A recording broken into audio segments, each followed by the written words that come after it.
Checked. Okay, thank you. All right, we're on the record, CR 22-21-1624, State of Idaho versus Noreen Vallow. The state's continuing with its case in chief. Is the state ready to continue with the examination of your witness this morning? Yes, Your Honor. All right, thank you. The court would note the prosecution is present, the defense counsel as well as the defendant are all present. So at this time, Mr. Bailiff, if we could please have the jurors brought in. Yes, Your Honor.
All right, please.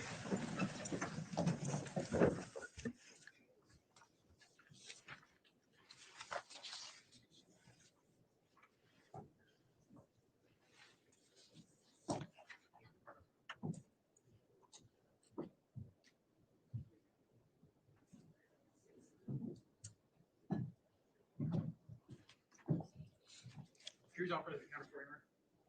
All right, thank you, Mr. Bailiff. Please be seated.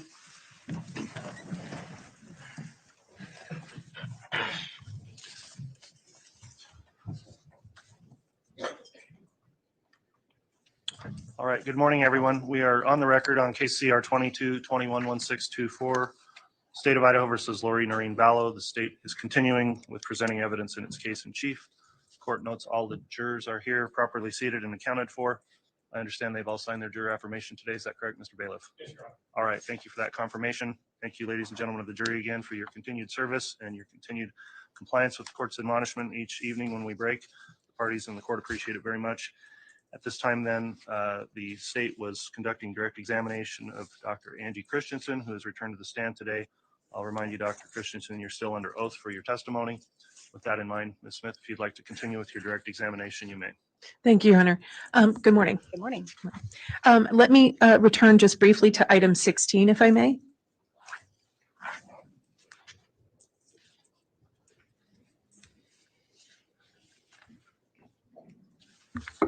Yesterday, when we were during your testimony, you mentioned that there were multiple sharp deficits in item 16.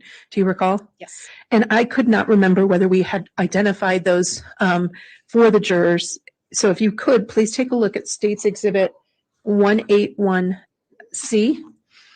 And if you could, there should be a pointer up there. I believe you had said there were 5 indications of sharp trauma in this part of the pelvis bone. Do I have that right? Correct. Yes. Okay. Could you identify those for the jurors, please? So the one that I identified as number 1 is here.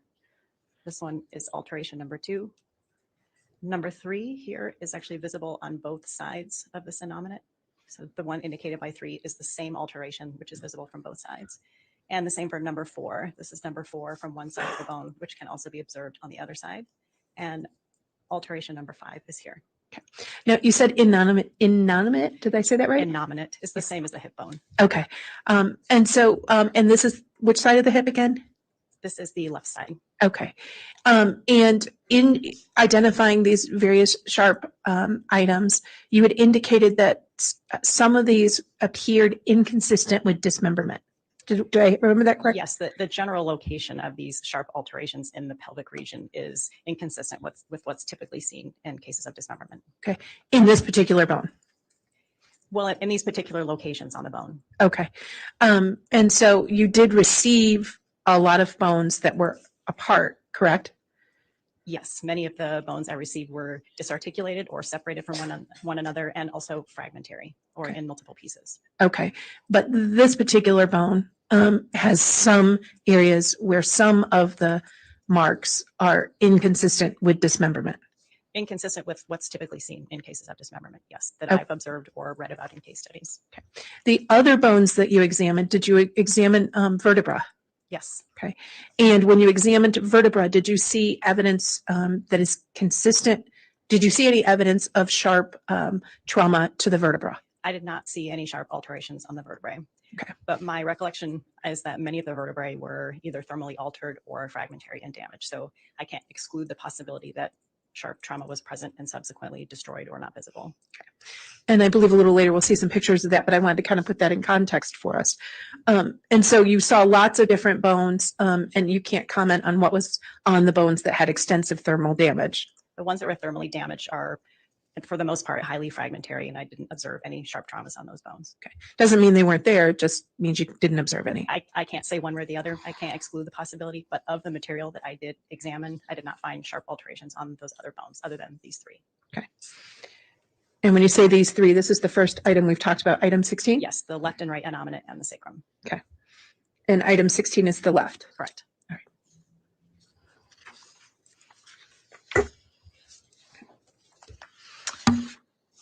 This remains item 16. It is Dates Exhibit 181E. Are these close-ups of those sharp trauma items you've discussed? Yes, these are close-up views of several of the same sharp alterations in the previous photographs. And in your report, I believe you used the word puncture. Is that correct? I don't recall the exact language I used in my report. Okay. If you would like me to refer to my report, I can do that. No, I think that's okay. I just want to make sure I understood. When you say sharp alterations, it is not your job to say what instrument caused those. That's correct, yes. Okay. Now, you indicated three items. Let's take a look at states item 19. It's 181F. Your item 19. Do you recognize that? Yes. What's that? This is the right innominate or right hip bone, annotated with arrows indicating sharp alterations. Okay. And how many sharp alterations were in the right hip bone? There were 6 on the right hip bone. Could you identify those for the jurors just so it's clear? Sure. 5 of the 6 are depicted in these photographs. Number 1 being here, 2 not visible in either of these 2 views, 3 and 4, and 5, which again is visible from both views and so indicated on both images, and alteration number 6. Okay. And now, are these items consistent with other situations of dismemberment trauma, or inconsistent? The location of these sharp alterations is not consistent with what I've previously observed in dismemberment cases. And if I could, to orient us, let's take a look back at 182B. Just so that I understand what you mean, again, by hip bone. I put up 182B. Could you take a look at us and show us again that right hip bone? This is the right hip bone. Okay. So sometimes I think of the hip bone sort of like, when I'm carrying a baby, they're on my hip. So I think of it as that edge. Is that what you refer to as just the edge? Yes, so that edge that you're talking about is called the iliac crest, and it's the part of the hip bone at the top side of the hip bone. Okay. And so, but the entire hip bone extends down, correct? Yes, So the edge is what a lot of us think of as what you would call the iliac crest? yes, All right. But then the entire surface extends down into the pelvis. correct. And so the items that you've identified and you pointed to it on States Exhibit 182B, that area of the pelvis is where again? If you could show us. I'm sorry, can you repeat the question? No problem. That area of the lower pubis area is where? That is located here. And in that area, did you see evidence of sharp trauma? I believe we did discuss one sharp trauma on the left hip bone yesterday. Okay. And so when you're saying hip bone, you mean that the entire bone that kind of curves like a C? Yes, the hip bone encompasses this entire portion here. Okay.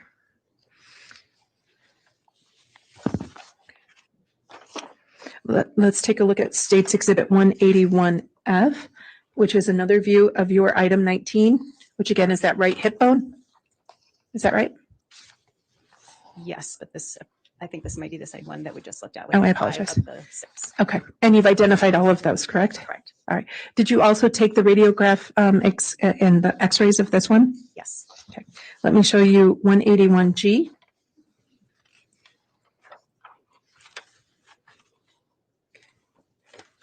Can you see that? Yes. Okay. Do you want me to zoom in if I can or no? I'm going to ask you to identify them on the radiograph. Okay. I think I can do that from this Okay. view. Can you please identify the items you've discussed and identified in the larger picture? The sharp traumas? Yes, ma'am. So sharp trauma number 1, or what I've identified as number 1, is here. Number 2 is here. 3 and 4. 5, again, visible in both views and labeled on both views. And number 6. And number 6 is in a regular color photo, correct? Yes, number 6 is what's depicted in the photograph above. Okay. And those are all evidence of sharp trauma to that area. Yes. And this area, and it may be just my view, so forgive me if I'm not oriented correctly.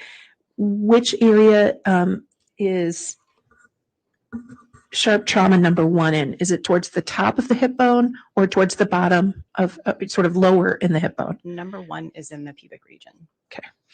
And number 2 would be where?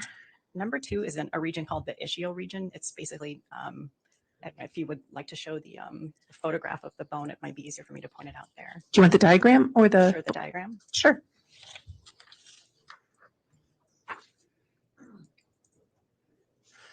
So the ischium is basically this part right back here. So it's toward the, it's sort of the part of your hip that you're sitting on.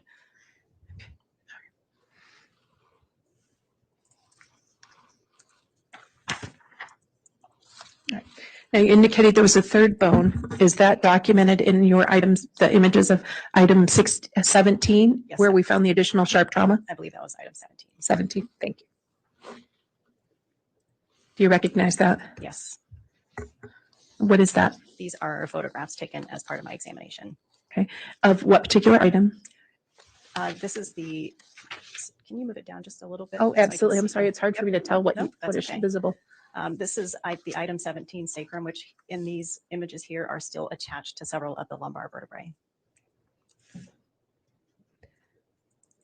And did you identify any sharp trauma in this area? Yes, there was one sharp alteration on the left side, which is indicated here, annotated number 1. And looking at the whole bone, that's approximately this location here. And that is the sacrum? That's the sacrum, yes. Okay. Let me show you just for to orient us again, is States Exhibit 182A. Where is the sacrum in relation to the pelvis that you've shown us? The sacrum makes up the back of the pelvis and the bottom of the spinal column. So is it that item that appears to kind of be in the between the two hip bones? Yes. And that area towards the bottom is where you saw evidence of sharp trauma. It's not toward the bottom, actually. It's, oh, if you bring back Sure. the diagram, I can, Sure.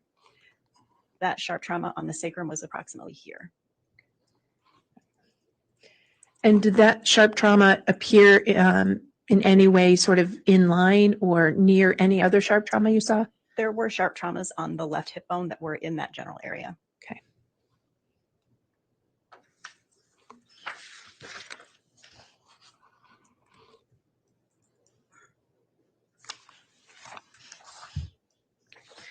And let me show you an image which appears to be an x-ray of item 17, which is states 181I. Do you recognize that? Yes. Sorry, it's hard to orient. There we go. And again, this is what area of the body? This is the sacrum and 4 of the lumbar vertebrae. Okay. And in this view, in the x-ray view, could you see any evidence of sharp trauma? No. And so the images of the sacrum that we previously saw had some evidence of sharp trauma. Yes, it's just that it's not very easily visible in a radiograph like this.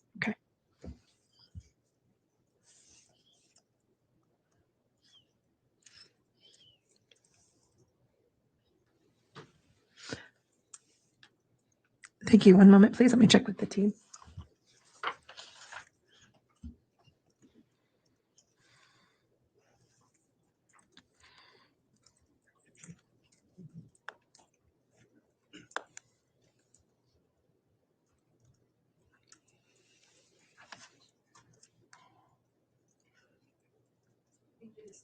The state has nothing else, Your Honor. Thank you. Thank you, Doctor. All right. Thank you, Ms. Smith. Who will be doing cross-examination? I will, Judge. All right, Mr. Thomas, you may conduct your cross.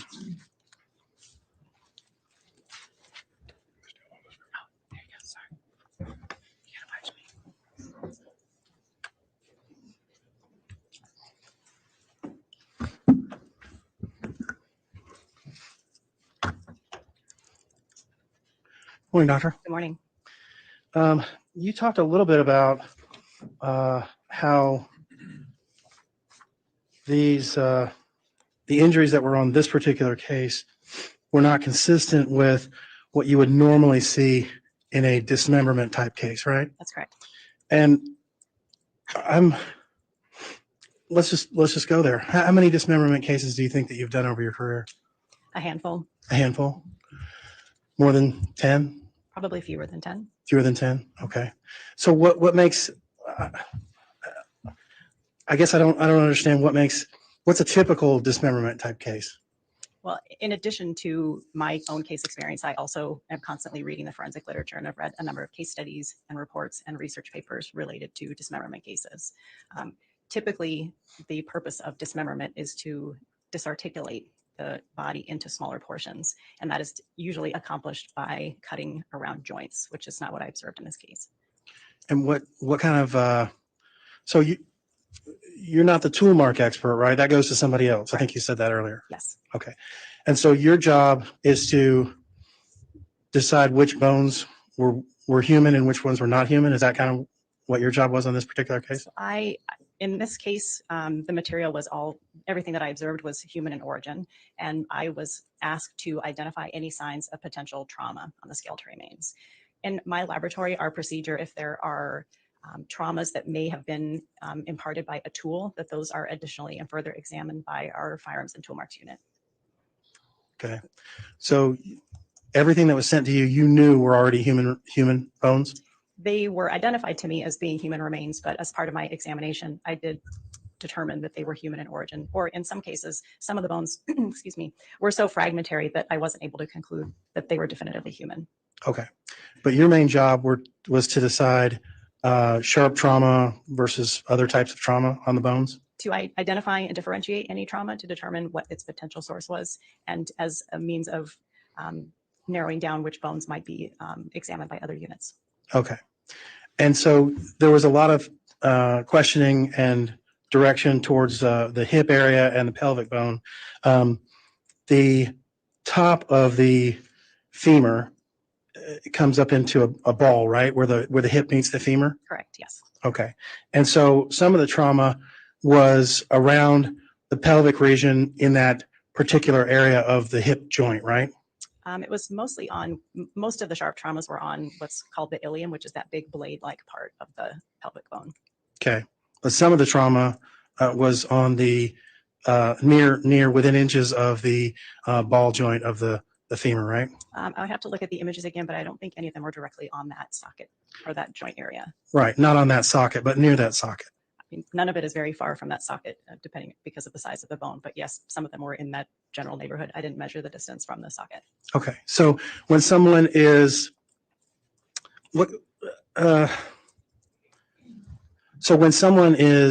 trying to dismember a body, what is your understanding of in your past cases? What is your understanding of how that's done? Is it generally?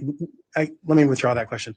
In this particular case, what types of instruments do you think were used based on your professional experience, based on your training, based on your research and your review of other articles? What types of instruments do you think were used on this particular case? This is not within the scope of my examinations. This is the tool mark examiners. Okay. So your job was just to define, or just to say, yes, this was some sort of trauma, and then you move it on to somebody else to decide which type of trauma? Yes. Okay. All right.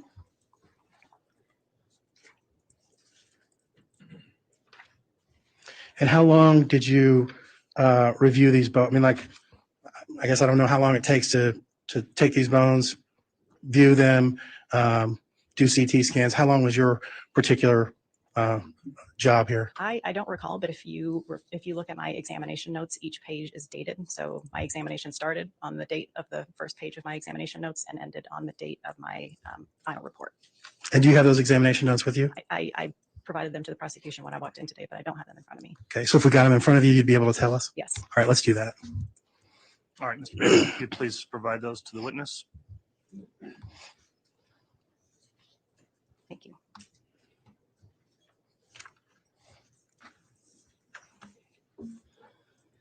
So in this case, I began my examination on August 23 of 2020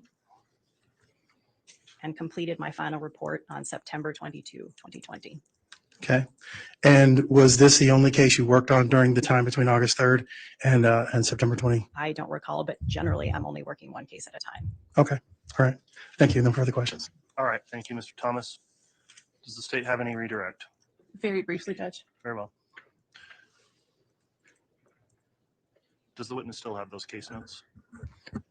Okay, let's have those returned, please. Okay.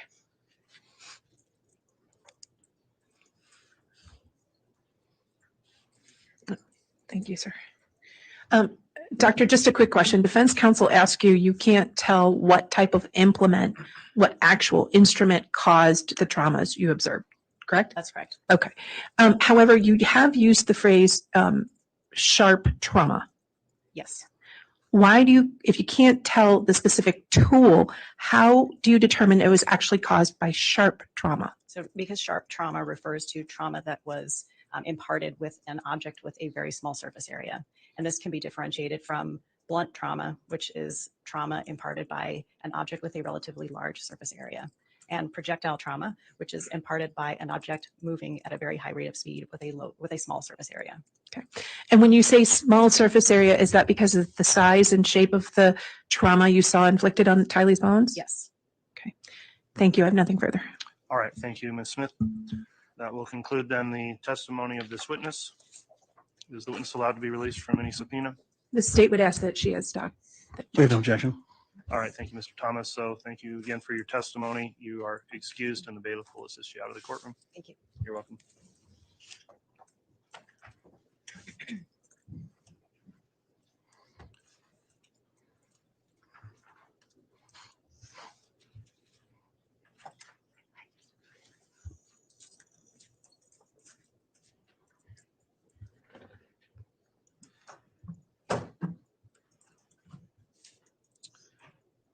All right, I take it Ms. Rawlings, you'll be calling the next witness.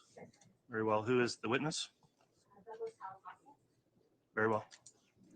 I'll have them brought in and sworn.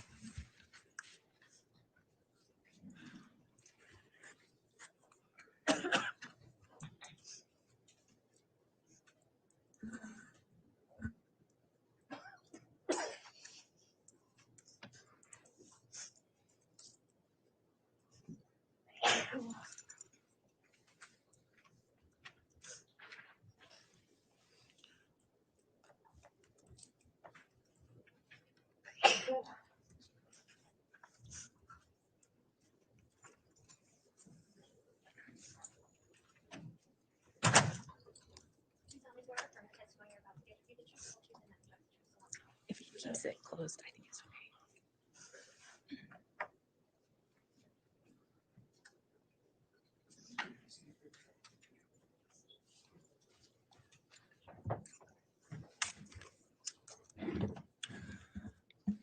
All right, now that the witness is sworn, I just have a couple of questions. Have you reviewed or seen or heard or read any of the trial testimony that's taken place in this case since it started?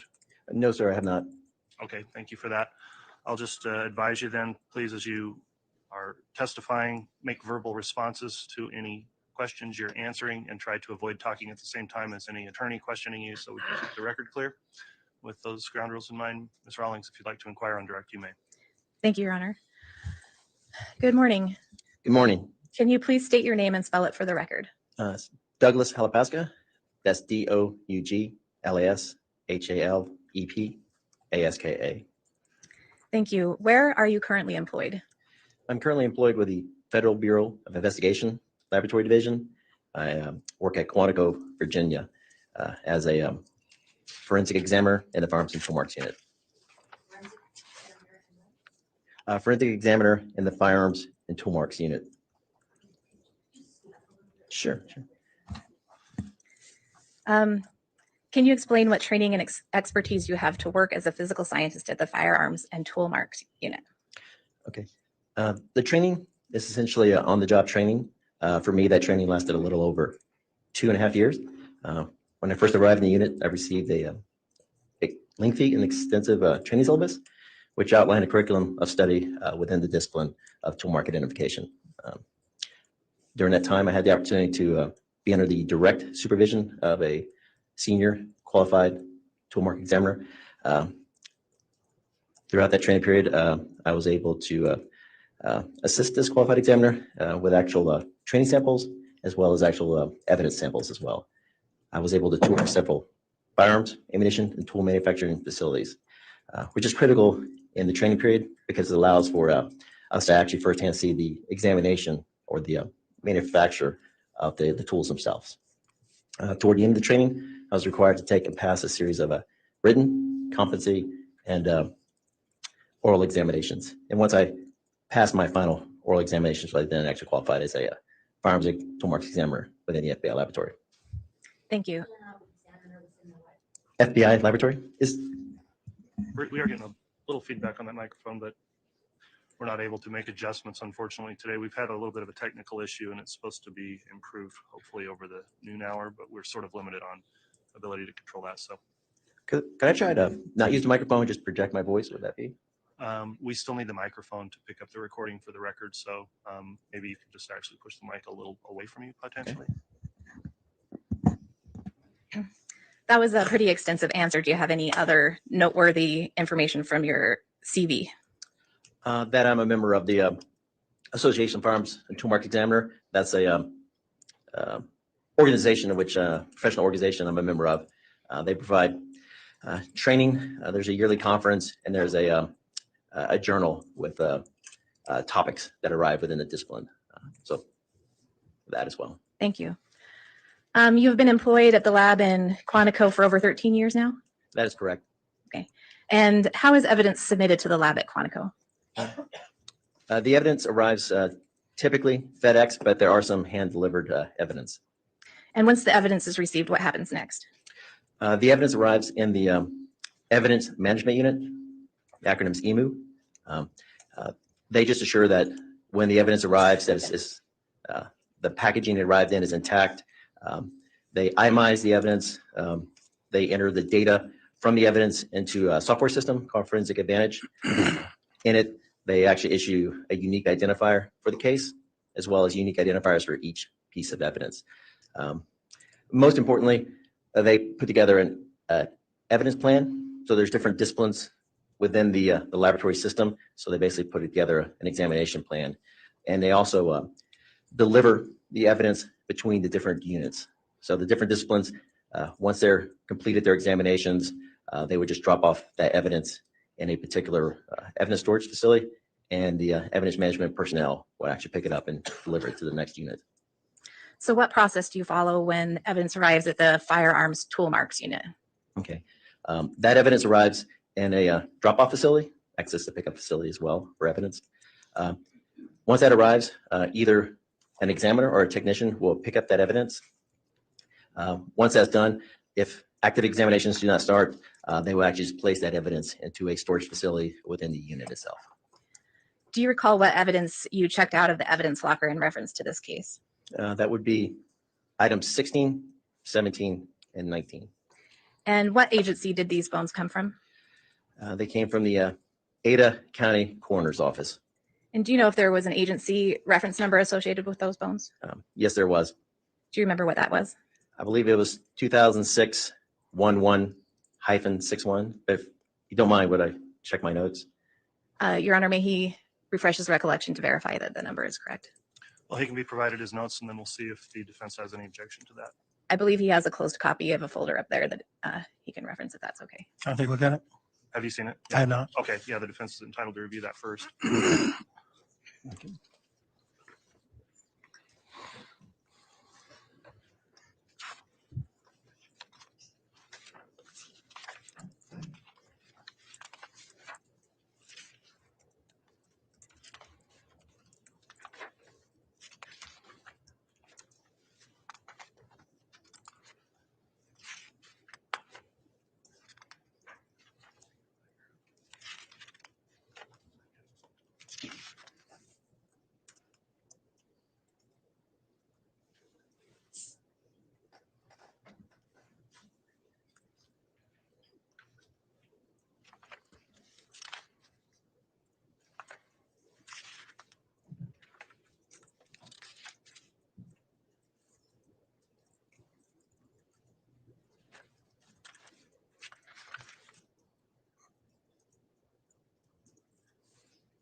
Thank you. All right, Mr. Thomas, there's been a request that the witness be allowed to refresh their recollection using the notes. Is there any objection from the defense? No objection. All right, as you do that, Mr. Halapaska, please indicate if you are referring to your notes and don't just read off them, and close the file once you've refreshed your recollection. So you're testifying from memory, not from the notes themselves. Yes, sir. Thank you. I'm just on the first page of my laboratory report, page 1 of 4. There's. Are you reading? Is he reading from the note?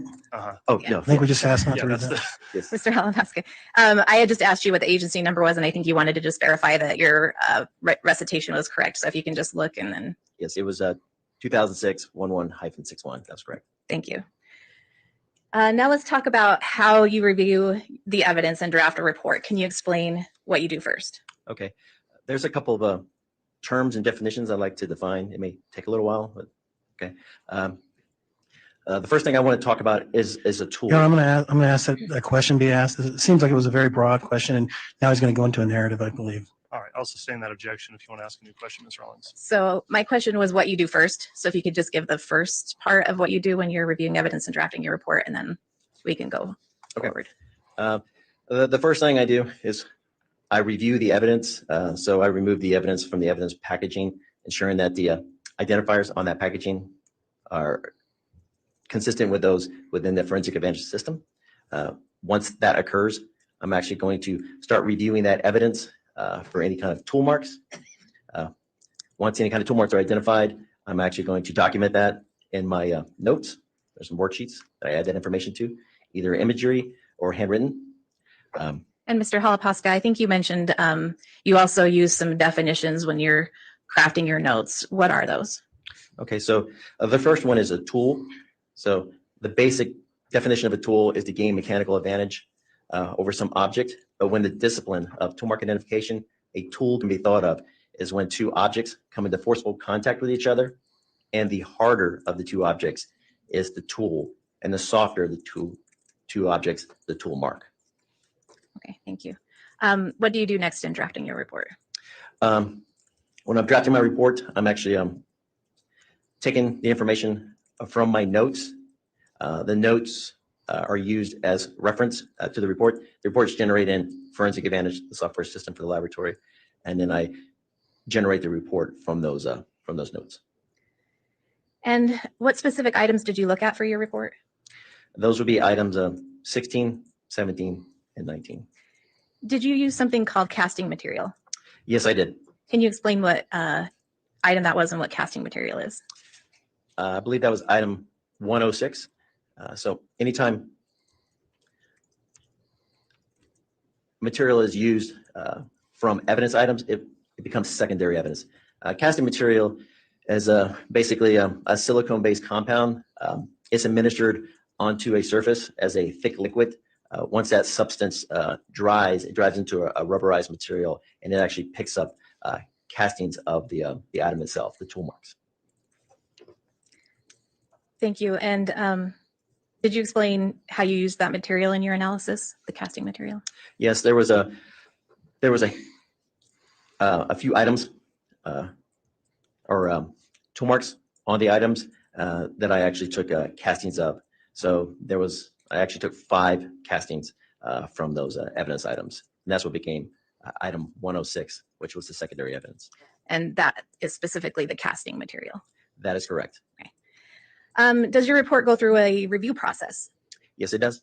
Can you explain how that works? It first goes through a technical review. That's where another qualified firearms and tool mark examiner reviews both my notes as well as my report for technical accuracy. Once that's completed, it goes through an administrative report or administrative review. That's done by another individual. Doesn't necessarily have to be a qualified tool mark examiner, and they're just checking for spelling and grammar accuracy and stuff like that. And are there any other specific terms that you use when drafting your report that we should know about? There's a handful of terms I like to define. Okay. The first one is so I talked about a tool within the discipline. So when two objects come into forceful contact with each other, the softer of the two is tool mark. There's 2 types of tool marks. There's impressed and striated. An impressed mark occurs when the force onto an object is perpendicular. So the best way to kind of think about that is whenever you're at the beach, you got a bowling ball, you drop that bowling ball into the sand, you remove that bowling ball, that's your impression. Striated marks occur when both force is applied to an object almost perpendicular to the surface, and it generates striations or essentially scratch marks. Those are the only two types of tool marks that occur. There's two other important terms, class characteristics and individual characteristics. Okay, what are class characteristics? Okay, class characteristics are the general or measurable features of a specimen that which indicate a restricted group source or source population. These are design factors and are determined prior to manufacture. So what I'm talking about is tools. The best analogy I can think of right now is if you had two types of screwdrivers, one being a flathead screwdriver. If you were to use that flathead screwdriver to make an impression, that impression would have basically the general shape of a minus sign in mathematics, but it would also have other features. There would be measurable features such as the width of that tool head, as well as the length of it. Now, when I'm talking about the screwdriver, I'm only concerned with the working surface. So basically that part of the screwdriver that you're using to torque that screw, that's the only part I'm concerned with. That's the part that is manufactured. Other class characteristics are the manufacturing processes that occur on the working surface of that flathead screwdriver. So was that flathead screwdriver made, was it casted? Was it milled? Was it fractured? Finishing processes, grinding, bead blasting, coating. Those are class characteristics. The other kind of screwdriver, a Phillips head, and a press mark from a Phillips head would look like a plus sign.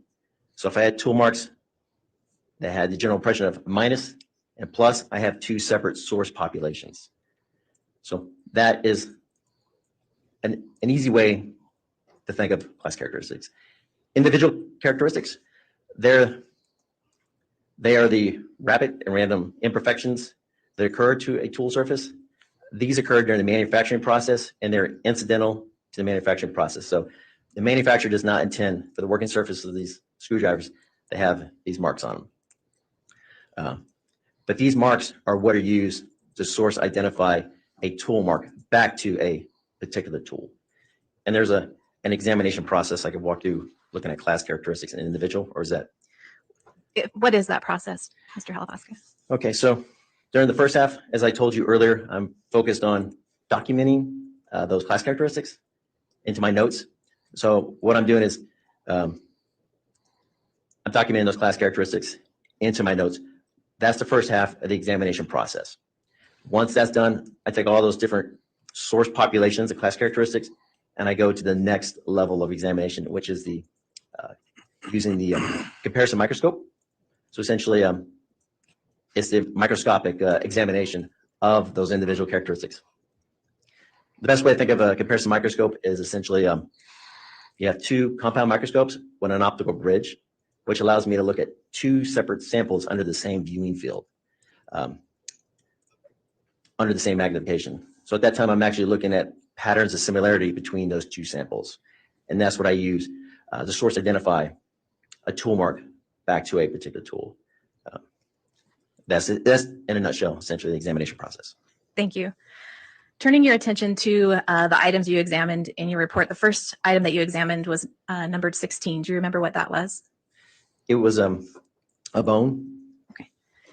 I'm going to hand you what's been marked as States Exhibits 180A through L. And I would note for the record that defense counsel and the court has been provided courtesy copies. All right.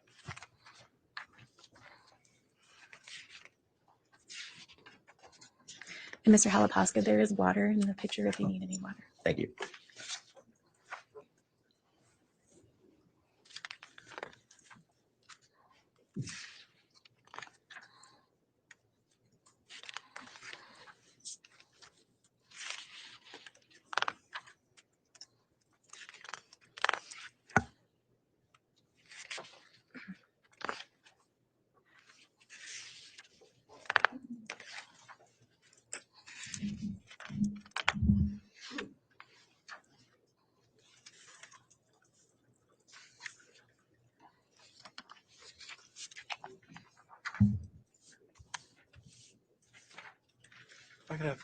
If I can have just a second with counsel. Yes.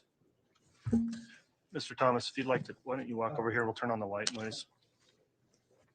Oh, I'm sorry. We don't have that available, but still, if you walk over here, it's better than over there.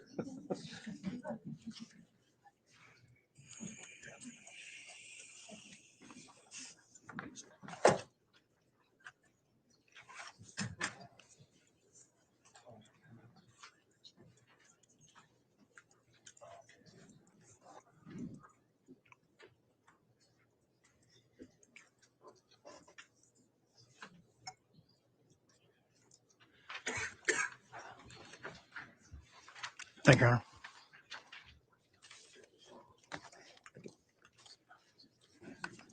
All right, Mr. Halapaska, will you take a minute and look at each of those pages, those images?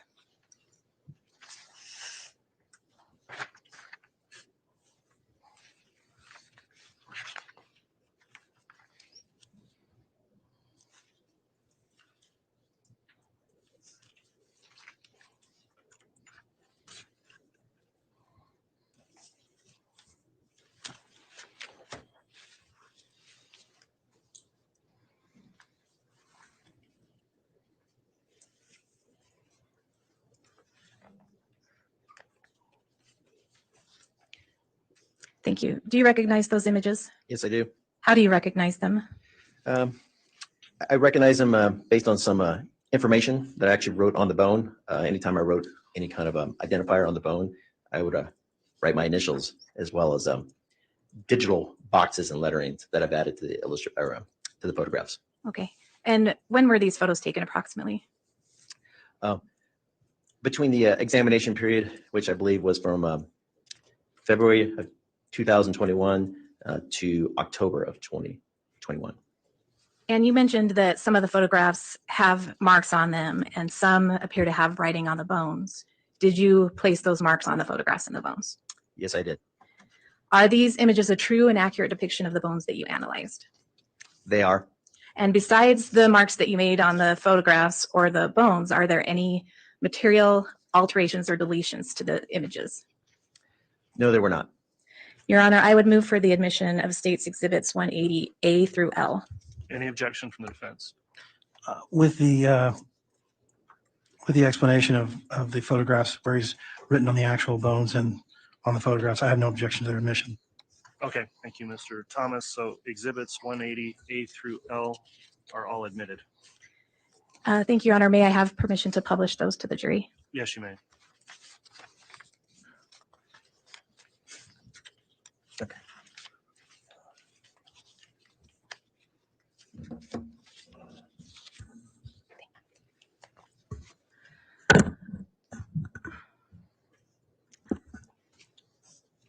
So, Mr. Halapaska, the first, I know I have a softer voice, so I'm going to place on the Elmo as 180A.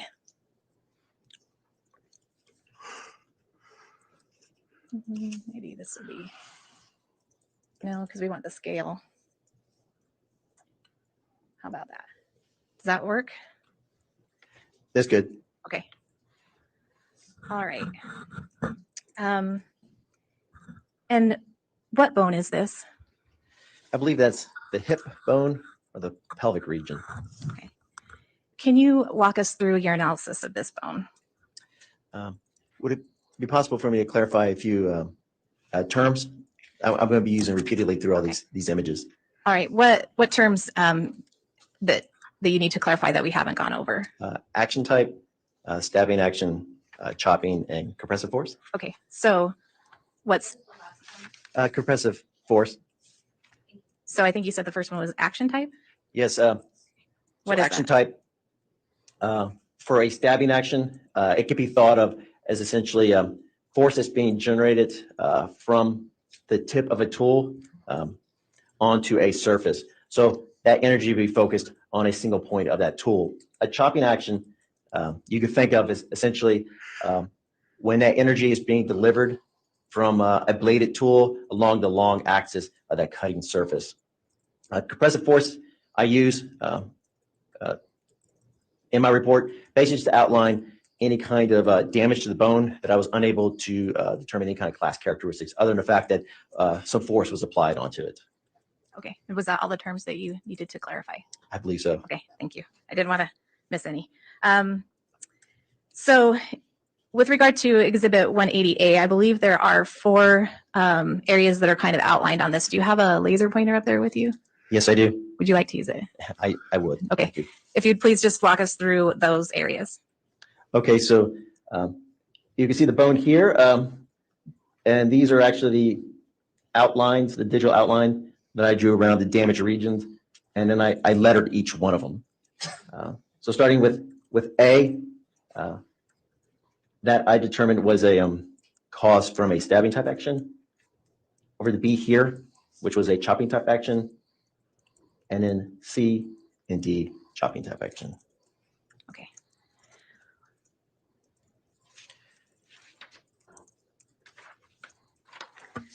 Now turning your attention to State's Exhibit 180B.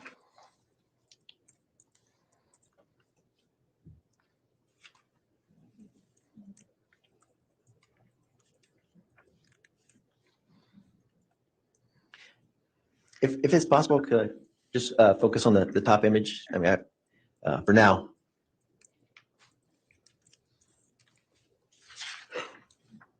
All right, so with regard to State's Exhibit 180B, this top image, what does that show? This is a region A, which I said was caused from a stabbing action. You can see here I've actually written on the bone A, and then next to it is my initials DJH. The illustrations, I have those there essentially to kind of outline the damage that was occurred to the bone. So this image is a close-up of image, or what was marked as tool mark A in the previous photo. Is that correct? That is correct. Okay. And the reason I took the close-up image is what I was trying to do is I was trying to document the damage that occurred to the bone. It's a little difficult to see here, but you could actually see some of the bone here has begun to fracture, and the force of the impact came down at a perpendicular angle. So this fracturing that's occurring here has been driven into the bone. The bone actually has a hard layer, and there's a hollow layer inside. So this penetrated that hard layer into the hollow layer, and actually I don't capture it here, but there was damage that was occurred onto the other side of the bone that was occurred from here. What's not captured on the screen is the arrow right here. There's actual radial cracks coming out of the damaged area right here that I was trying to actually document in this photograph. And what other actions did you take in reviewing or analyzing tool mark A on this hip bone? Okay, so as I mentioned earlier, first half of my examination is focused on those class characteristics. The second half, I'm wanting to actually identify those individual characteristics. I was examining it, looking for those individual characteristics. I was unable to locate any. So that's when I decided to use the casting material. Again, it's that silicone-based compound, kind of comes with thick liquid. I applied it into the damaged area, allowed it to harden, removed it. I actually did this 2 times, and I was unable to identify any individual characteristics from this damaged area.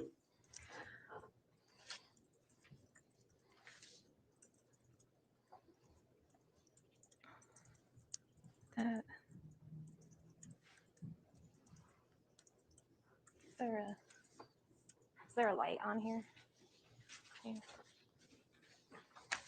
Because that image is, yeah, I'm trying to make it lighter. Oh. Thank you. That bottom image is a little dark. Are you able to see that? I can. Okay. And what is that bottom image, if you can describe it for the record? It's the same image as the one that was at the top. However, it's just more focused. Or I'm sorry, the magnification was increased. It just illustrates the fracturing that occurred and that bone being carried inside the damaged area. So essentially just a magnified version of the first photograph that you saw. Thank you.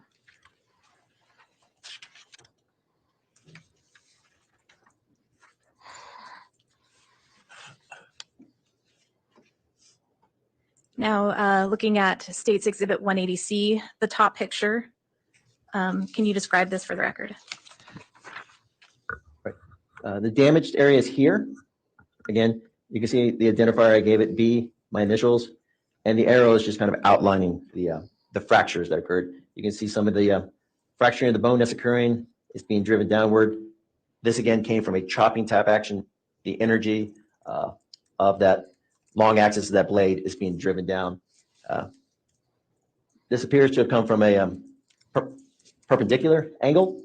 It didn't drive into the all the way through the hard layer of the bone. But right here you can see basically part of the bone, the harder being driven inside that damaged area. I did take castings from this as well. I took 2 casts trying to identify individual characteristics. From my examination process, I was unable to identify any individual characteristics from this injury. Did you know anything else is significant with this tool mark identified as B? No, Okay. Did you take any other actions in reviewing or analyzing it? no, I did not. And then with regard to the bottom image on State's Exhibit 180C, can you please explain what we are seeing there? Essentially, it's the same image as the first one, just magnified, so you can actually see the B here. But what I was wanting to illustrate is you could actually see, again, this injury did not pierce through the hard layer of the bone, so you can actually see at the base of that tool mark residual bone fragments that were carried into it. So that was what I was trying to illustrate with that image.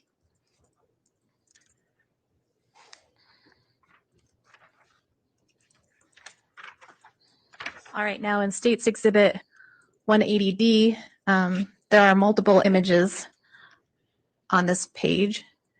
So if we can just start at the top, does this contain close-up images of the tool marks you noted as C and D in that very first photograph? They do. All right.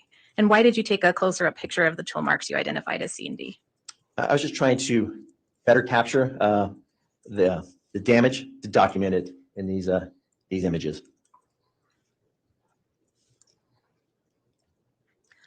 All right. What did you know as significant with these tool marks? Okay, looking at the top left image, you can again see how I've labeled them C and D.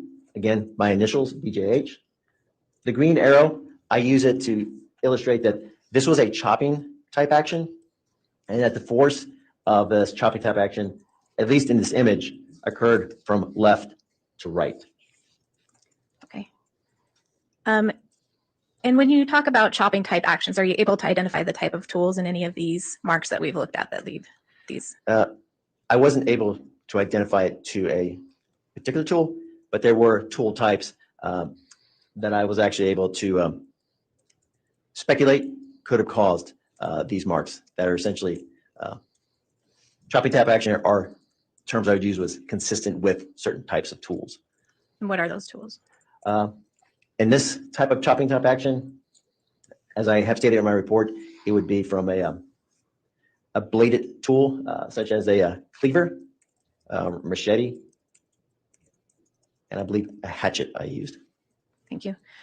Is there anything else that you need to note on the top 2 images? There is on the top right. Again, you can kind of see my initials right here. So what I did was I just focused inward onto this, onto the damaged area, and you can see this crack occurring right here. It illustrates basically that the force came from this side, and it drove or fractured part of this bone, and it's kind of driving it inside that damaged area. As you may be able to see, this damage cut through the hard layer of the bone, and it actually transferred to the other side of the bone as well. The black arrows here on the right side, they're illustrating basically scallop-shaped surfaces that were found along the tool mark, which indicate to me that there may have been some type of serrated teeth on the blade to produce those. Those are actually easier to see if we can. So see right here, this cut or this chopping type action either didn't cut through the hard surface of that bone, but it carried a lot of material into it. You see the black arrow actually pointing out these these teeth structures kind of coming out. I believe that bladed tool has some type of serrated teeth on it, kind of like saw teeth, like you see on saw. And as it was being delivered through a chopping type action, caused those to flare up. And then you can see the green arrow here, which indicates that the force came from, at least in the image, from left to right. Thank you. Now looking at State's Exhibit 180E, the top image on that, what does that show? I'm sorry, could I clarify one more point from the last image? Sure, let me grab that one again.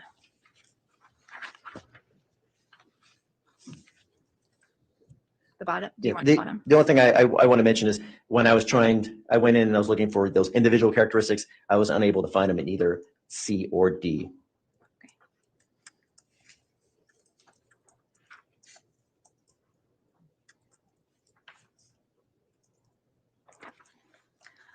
All right, so looking at State's Exhibit 180E, there are two images on this page. The top image, what is that documenting? This is the same bone, item 16. This is just the backside of the bone. Okay, and why did you take a picture of the backside of the bone with these marks on it? As I mentioned earlier, the tool marks that I identified on the front side, A and D, I said some of that damage was transferred onto the backside. So region A, as I mentioned earlier, that was from a stabbing type action, and that damage transferred through the bone. So that damage actually carried through the two hard layers and didn't necessarily come out of the bone, but fractured it so that that tool partially pushed that or ejected that material onto the outside of the bone here. Region D. And Mr. Halapaska, if I can just interrupt, are you able to say what type of tool would make that stab mark identified in Mark A? I believe it was some type of a bladed tool, so like a knife. However, I couldn't preclude other tools that might have some type of pointed edge, because you can imagine even a cleaver, if it's delivered on not the long axis of the blade, but one of the corners, may have been able to produce this. But this is consistent with a bladed tool such as a knife. And what else did you notice significant on this bone? That D here, that was that chopping type action that I talked about earlier on the front side. I told you some of that damage was transferred onto the back, and you can actually see how it pierced through both the hard layer of the bone on the other side, traveled through that hollow part of the inside, and then partially out on the outside. And then E was another tool mark that I identified. It is consistent with a chopping type action, and it did appear to have serrated, or was produced from a blade that had serrated tool marks. And the force of the blow, as illustrated here with this green arrow, traveled from left to right. All right, and the bottom, well, I don't want to change that because the green arrow. The bottom image on State's Exhibit 180E, what is that of? This is a close-up of E right here, and you can see I actually wrote E in my initials. The green arrow illustrates the direction of the action that occurred, and then right here the black arrows are just illustrating that you can see these teeth-like structures that are kind of coming out of the bone. Again, most consistently produced with a bladed type tool that has serrated teeth. Did you take any other actions in reviewing the tool marks A, D, or E? Yes, I did. I just made observations to identify any individual characteristics if they existed within those tool marks. I was unable to identify any of those individual characteristics.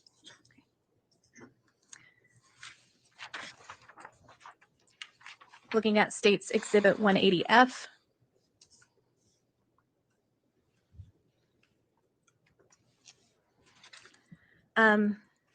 What portion of the bone does this depict? That is an intact portion of the spine.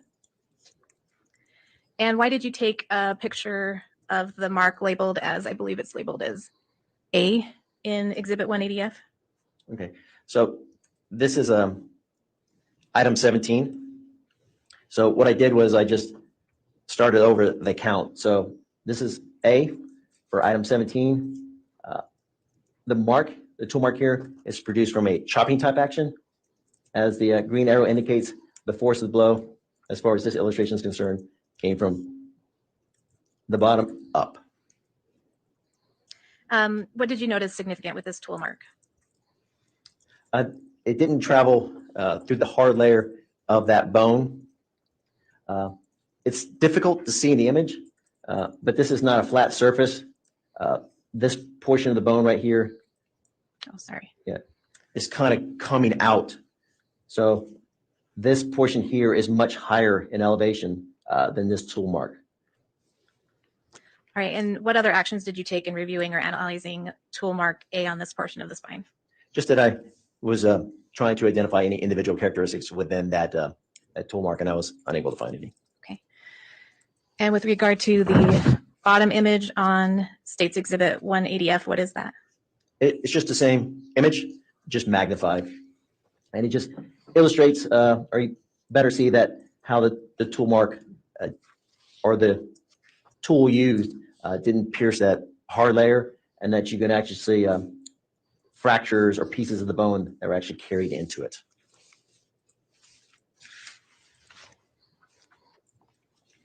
And States Exhibit 180G.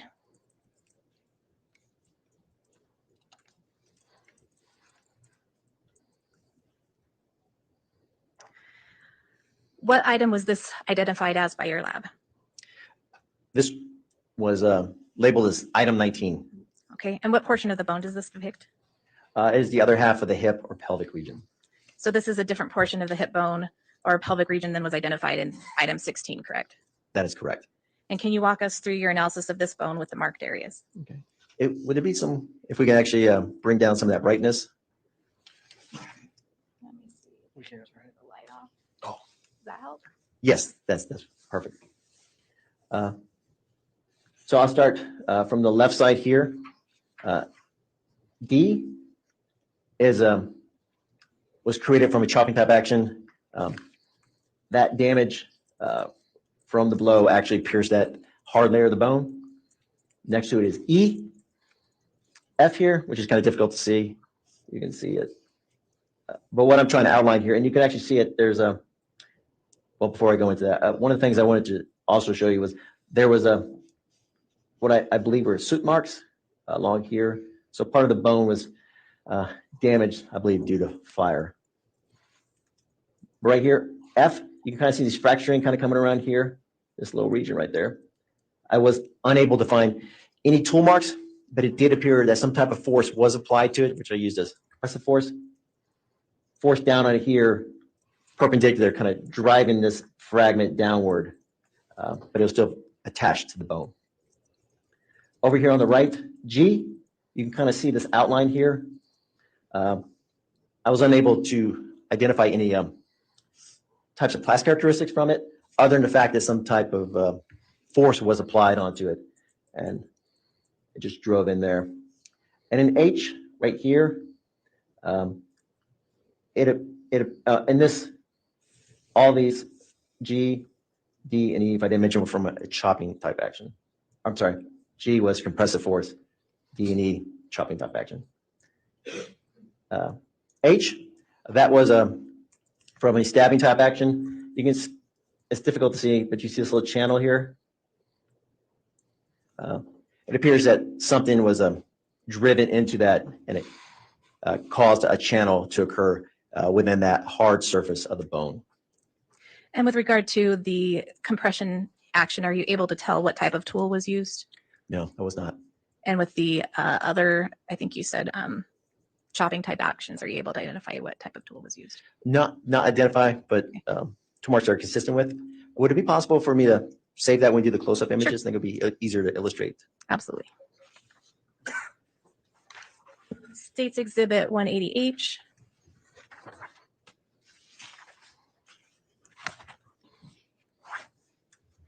There are three images on this page.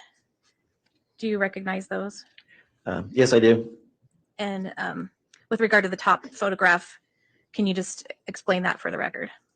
You can see the digital box I drew around the tool mark. It kind of looks like a tooth mark, or kind of like a shark's tooth standing up here. The green arrow is based on the top of it. Here's the base. Right here, I actually wrote on the bone A in my initials. What's hard to see in this image is there's more elevation right here. So this occurred from a chopping type action. As the green arrow indicates, it came from the top down. But since this bone was protruding out, had higher elevation, that chopping type action did not cut into the hard layer of that bone. And also, I reviewed it for individual characteristics and found none. I believe tools consistent with potentially making this kind of marks would be from a blade tool, such as a cleaver, machete, hatchet, or similar type tools. Did you note anything else as significant with regard to these tool marks on this top photograph?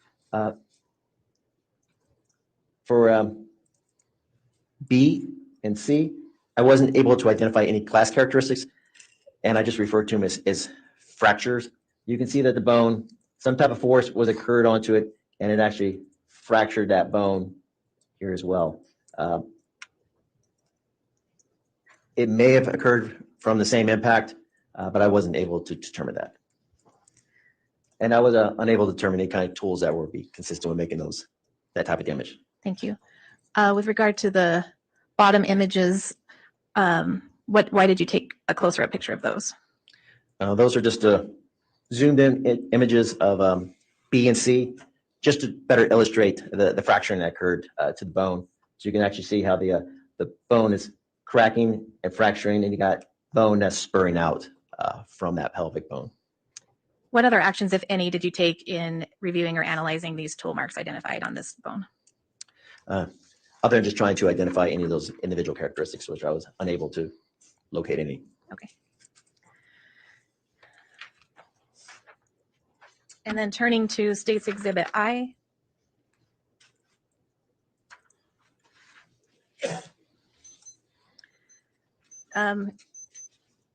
What does that top photo depict?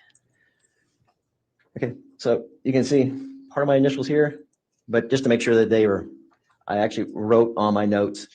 So that is D, my initials scribbled, and then the date. But what this image illustrates here is a close-up of damage to region D. As I indicated earlier, it's from a chopping type action. The force of the action occurred, at least in the image, from left to right, kind of coming upward.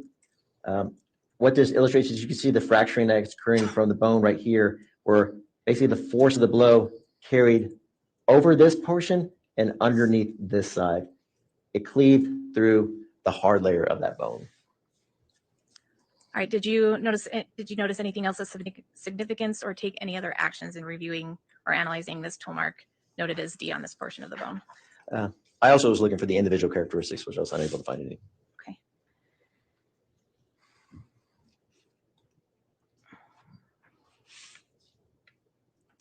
And on the bottom photograph, can you describe that for the record? Okay. So this is D in its entirety, and next to it is E. Here is F.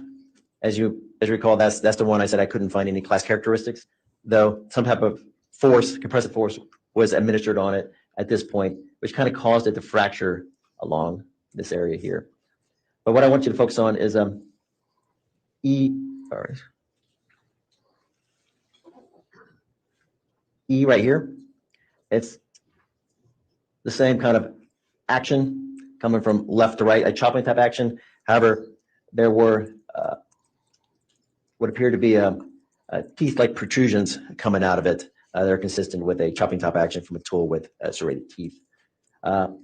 This one did not pierce through the hard layer of the bone. And did you take any other actions or find anything else of note in analyzing the tool marks identified as D, E, and F in this photograph? The only other actions I took was just to try to identify individual characteristics. Was unable to locate any. Thank you. State's Exhibit 180J.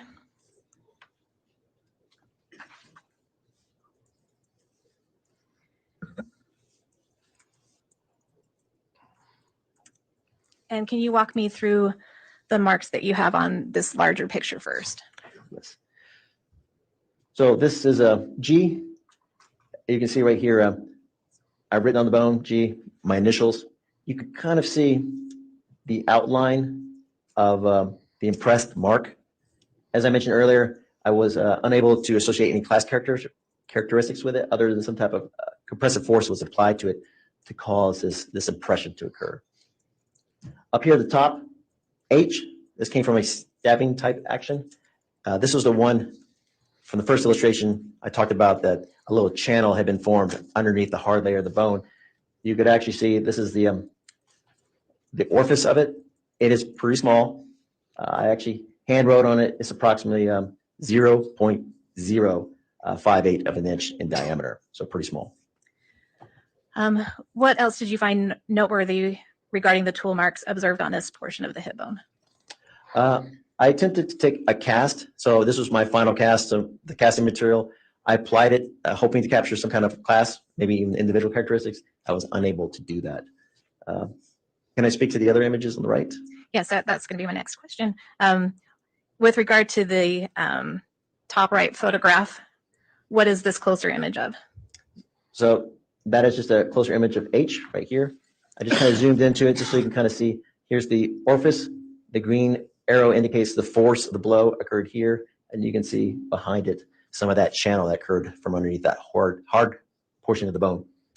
And again, my initials.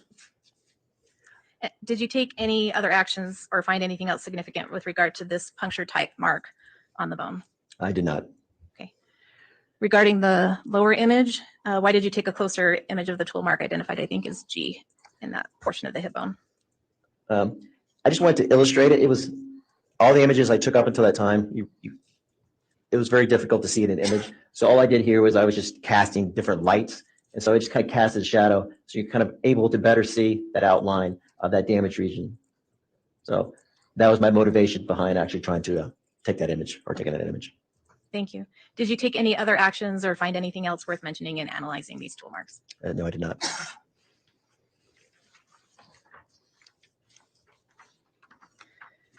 States Exhibit 180K.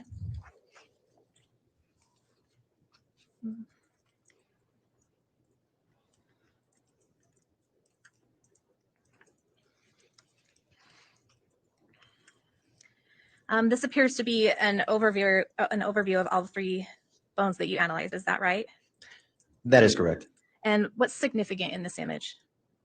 This is the only image or one of two images I have for my notes that illustrate all the bones in an illustration. So it basically provides you the totality of the tool marks that were imparted onto these bones. On the left side, you can see right here, I wrote item 19. It's this whole bone here is item 19. Item 17 is the portion of the spine. Item 16 is this portion right here. And all I did was I just illustrated in it all the different locations. So tool mark A, B, A, and then of course along here. And can you point out any of the images that you were able to identify either class or individual characteristics for the tool marks? So for any kind of chopping type action, I didn't identify any tools, but I determined tools that are consistent in class characteristics as causing, in this case, a chopping type action. That would be A here, chopping type action. A on item 17, chopping action. D and C, chopping type action, as well as B on item 16. Item 16, A would be from a stabbing type action. Okay. And then the last image, States Exhibit 180L.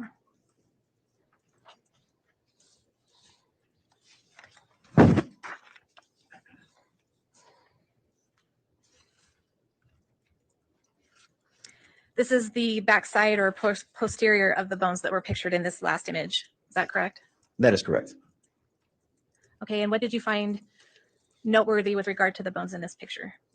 Again, just trying to illustrate the totality of those image tool marks. This bone here is item 16. D and A, those are just injuries that transferred from the front side to the back side. So you can actually see part of the bone was being almost ejected from the back side. Same with D. Recall A here was a stabbing action, D chopping. E here was that chopping top action with a serrated tool marks. And then item 17, you can't see the injury from the backside. Item 19, F, that fractured part. So again, you kind of see the outline of the fracture. E and D is from a chopping type action. G was as that compressive force, the one where I was unable to identify any kind of class characteristics, the one I just took the cast of. And then B and C were those fracture type marks, which again, I wasn't able to associate with any kind of class characteristics. Thank you. Can you summarize your findings or give us a nutshell of your findings with regard to the tool mark analysis you performed on these 3 bones? Okay. So as I mentioned earlier, the examination process goes from class characteristics, generating different types of source populations for the examination portion. So moving into that identification, I was never actually able to go there in order to go to that microscopic examination would require me to have individual characteristics. So I never really got there. So the only thing I was allowed to do or able to do with those class characteristics was basically just outline tools that could have produced those tool marks consistent with. Could we go back to the slide prior?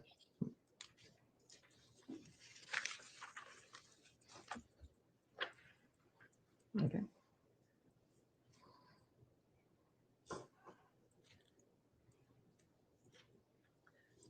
So item 16A, that came from a stabbing type action from a bladed tool such as a knife along the tip. However, I wasn't able to preclude some type of other bladed tool where a portion of a corner of that tool, like a cleaver, may have been used. Again, from a stabbing type action, most consistent with a bladed tool with a tip on it. B, D, and C on item 16 came from a chopping type action. Tools consistent with a chopping type action, consistent with these class characteristics, would be a cleaver, machete, or a hatchet. Recall some of them actually had what appeared to be serrated teeth marks or consistent with being created from serrated teeth marks. So some of those chopping type tools may have had serrated type teeth marks on them. A, chopping type action. Oh, sorry. A with item 17, the portion of the spine, chopping type action consistent with tools such as a cleaver, machete, hatchet. A on item 19, same type of chopping type tools, cleaver, hatchet, machete. And then B right here, I believe was from the fracturing, so no determination can be made, no class characteristics were collected from that. And Mr. Halapaska, you were not provided any tools in an effort to match the marks to a specific knife or hatchet or cleaver, is that correct? That's correct. No tools were administered in this case, only the bones. And could I, sorry, say the other half, and I'll kind of go through The posterior or the backside? yes, ma'am. Okay. Again, What did you note is significant or summarize your findings for us with regard to the posterior side, please? again, this is just damage from A, transferred from that stabbing, D, from the chopping.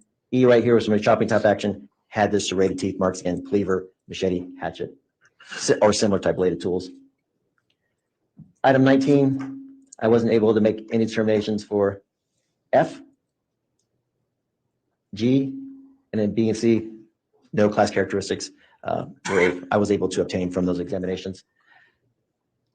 E and D, chopping type action consisting with bladed tools such as cleaver, machete, hatchet, and I believe one of those had perhaps serrated teeth marks in it as well. All right, Your Honor, may I have just one moment? Yes.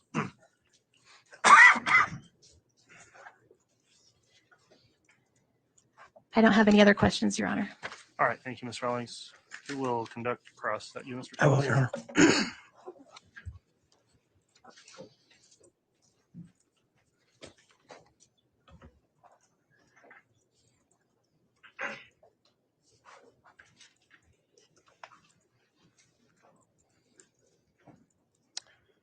Could I have Exhibit 180, the packet? Yes.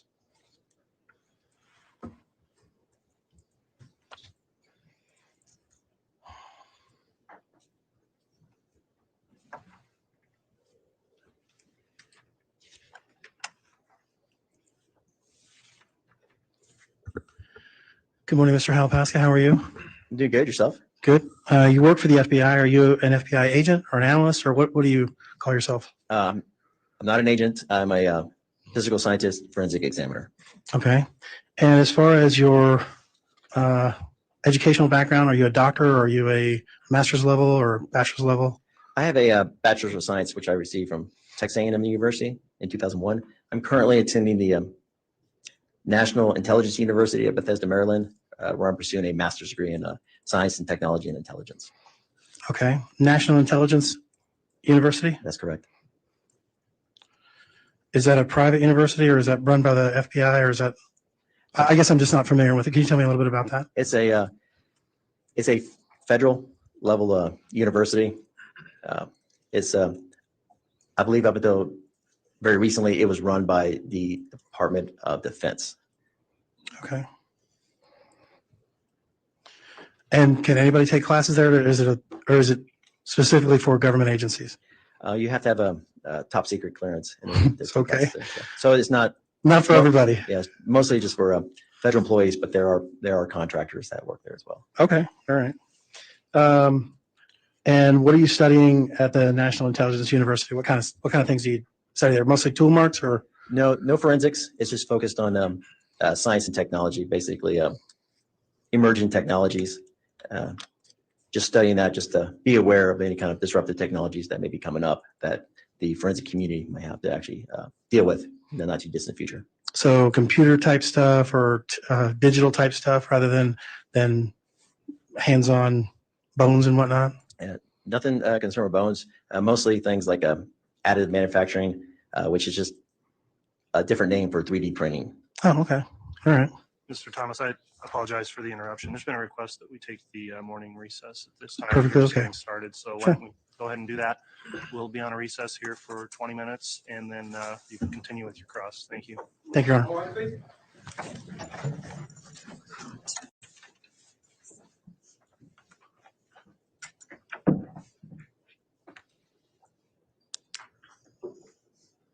All right, we can have the jurors brought in.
All right, please.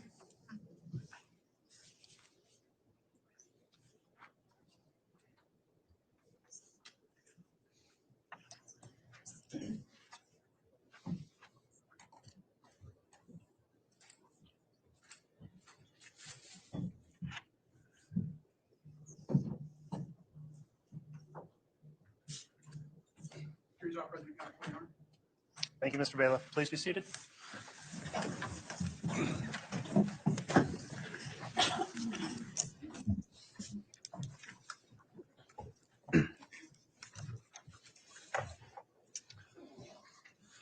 All right, we're going back on the record. Case CR 22-21-1624, State versus Lori Noreen Vallow.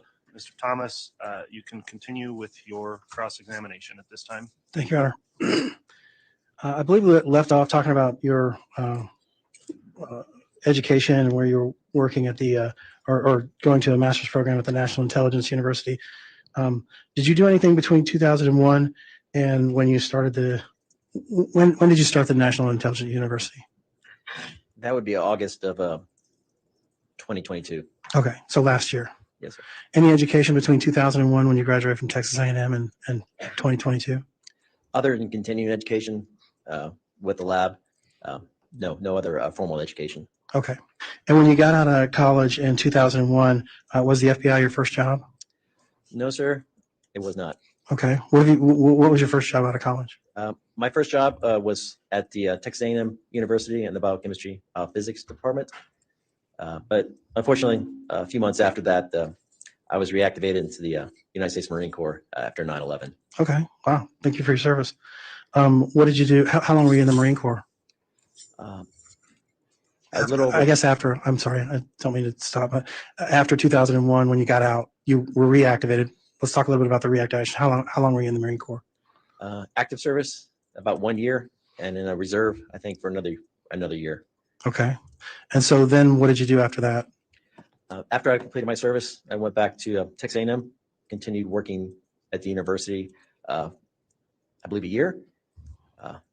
Then I actually got a job working with the Drug Enforcement Administration in Miami, Florida, as a forensic chemist. Okay. And that was probably in 2004, 2005? I worked there for 3 years, so I believe from 2004 to 2007. Okay. And then what did you do when you got out of the DEA? I took a job working for the Army at the testing proving ground in Dugway, which is located in Utah. I worked there as a field chemist doing chem warfare chemistry. Okay. And that's in Tooele, Utah? Yes, sir, it is. Okay. And how long were you there? I worked there for a little over 2 years. Okay. And so that would have been 2009-ish when you left that? Yes, sir. And then where'd you go? That's when I was offered an opportunity to join the FBI. Okay. And you've been at the FBI ever since? Yes, sir. Okay. And so you indicated on direct exam that you did training for about 2.5 years. Is that right? That is correct. And was that training specifically on the toolmark portion of your FBI work? Yes, it was. Part of it is with the firearms aspect, but you can think of a firearm as really nothing more than a collection of tools in order for it to operate. So yes, the entire time I was working on tool marks. Okay. And you said you were directly supervised by a toolmark examiner. Is that right? Yes, sir. There, I guess to expand on that, there was actually a training coordinator who was responsible for the entire program, but you're actually every trainee has a mentor, and they just kind of guide you through the process. Okay. And your mentor was with you the whole 2.5 years? He was during the entire 2.5 years. Yes, he was training me. Okay. And so how many other times have you worked since 2009, 2010 area, the last probably 14, 15 years, on bones with knives or machetes, or the types of implements that were used in this particular case? Those are infrequent examinations. They don't occur that often. Okay. And over the course of your career with the FBI, how many times do you think? Less than 10? I would say maybe about 5 or 6 times. 5 or 6 times. Okay. And does the FBI have I don't know, I guess what I'm thinking is that when somebody brings something in, you have a vast array of tools you can choose from to try to match up what caused an injury. Is that correct, or am I kind of thinking in fantasy land? No, you're correct. There are different reference collections. So if this case involved firearms, there's a large reference collection that I could use as tools. we have a large tool room that has different reference tools that are available to us. You're correct. Okay. And so in this particular case, when the bones came in and you were given the task of identifying the tool marks, did you go into that vast collection of or different collections of tools to see what may have caused these particular traumas or injuries or marks? That's correct. I did. The thing about doing the tool marks, it's not just the tools that you're using, but the surface or media you're testing on. So that is correct. Okay. And so when you're testing on this type of media, you have to know some background, like how many foot-pounds of pressure it would take to cause this particular injury, right? No, you don't have to actually go that far. The efforts are using the tools available, the reference tools, and different media sources to try to replicate those marks. So in situations like that, I'm just taking the tool and I'm trying to replicate whatever type of tool mark that was created using those reference tools as well as the media which I'm testing it on. And so what type of reference tools did you use on this particular case? I used a collection of different types of bladed knives, hatchets, a couple of machetes. It was just a lot of different tools that I used. And so that's where you came to the conclusion that this was either made by a machete, a hatchet, or a knife. I didn't, in the report, I specified they were consistent with. So the injuries or the tool marks that I saw, the types of tool marks were consistent with those types of tools. I do want to specify too that aside from generating a report and testifying the report, it's also used as a lead source for law enforcement. So it allows them to actually kind of read over those tools and then in their investigation, try to locate any tools that are similar to those, which could be submitted or resubmitted to the laboratory for testing. And so in this particular case, there was testimony that some tools were seized by the FBI, by your agency, and then you indicated on direct examination that none of those tools were actually used in trying to figure out what caused these particular injuries. Is that correct? Your Honor, I'm going to object. Counsel is testifying to facts, not in evidence, and asking for information that I think there's not an adequate foundation for this witness to answer. I'll overrule that objection at this time. So there were tools that were seized. If I could just repeat the question, is that okay? Yes. So there were tools that were seized by the FBI and your agency, and you testified that no tools came to you from any other agency or your own agency to test with this particular these particular bones. Is that right? There were no tools submitted. So the only evidence that was submitted to me were the bones. No tools were actually submitted to the laboratory. Okay. I wasn't aware of any tools. Okay. And did you ask anybody if there were any tools that were seized? No, I did not. Okay. Is there any reason why you didn't do that? No. Since once the report is issued, essentially that case is kind of closed out. And for the laboratory, at least for my unit, you're just moving on to the next examinations and generating those reports as well. So I did not follow up on this case, other than the fact that once that report was issued to the field, then Who issued the report? I issued the report. Okay. But before you issued the report, you didn't go back and say, hey, in order for me to complete my report, I would like to see some sort of, did you gather anything? You didn't ask any of those questions. No, I did not. Okay. And you said there's no particular reason why you didn't. I wasn't aware that there was any tools in the case. I assumed if there were tools in the case, they would have been submitted to the laboratory. Oh, okay. So it was somewhere down the chain that may have screwed up and not submitting them to you. Yeah, there were no tools submitted to me. I don't know how that process works. Okay. And do you think that would have been more helpful to find out maybe if these tools were the ones that made these marks? It would have been helpful to have tools to analyze in the case. That is correct. Okay. When these specific specimens came in, and I call them specimens because my question is, was there any flesh before you got the bones on these specimens? They were not. It was pretty much just the bone material. There was some dry tissue, but not much. Okay. So in your analysis, did you assume that whatever cut through to the bone would have gone through skin, tissue, muscle, those kinds of things prior to hitting the bone? I was aware of that fact. And is that the assumption you made in making your report? No, my analyst was just focused on those tool marks on the bone. Essentially, all I'm doing is looking at those tool marks and trying to determine those class characteristics. Okay.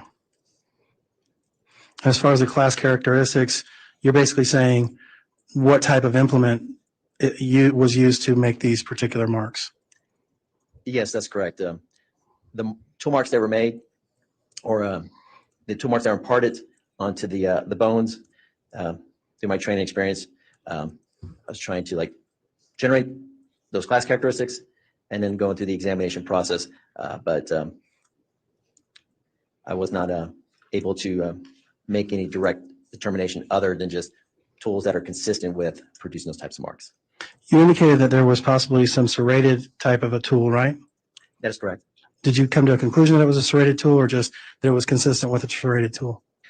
That the tool marks had consistent marks, that the tool marks had marks that were consistent with being produced from a serrated tool. Okay. And with that particular injury with the serrated tool, how far apart were these serrated tool marks?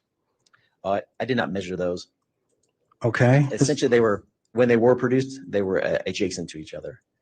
Okay. Is there any reason why you didn't measure the width of the teeth on that serrated? During analysis, it wasn't essential. Had there been a tool that came with a case or was submitted with the bones, then yes, those measurements would have been appropriate. Okay. One of the things that you indicated in defining the class characteristics, you kind of went through the different things, and then you said something about microscopic characteristics. You recall that? Yes, the Okay. types of tools, yes. Okay. And so did you put these bones under the microscope and look at the tool marks under the microscope? I was unable to locate any of those individual characteristics, so I was never actually able to move on to the microscopy part of the examination. Okay.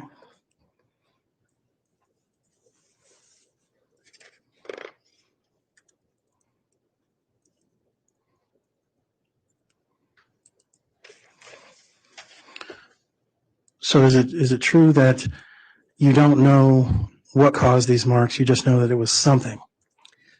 That's correct. All I know is the marks are generated by some tool that's consistent in making those marks. But no, I don't know exactly what tool was used. Okay.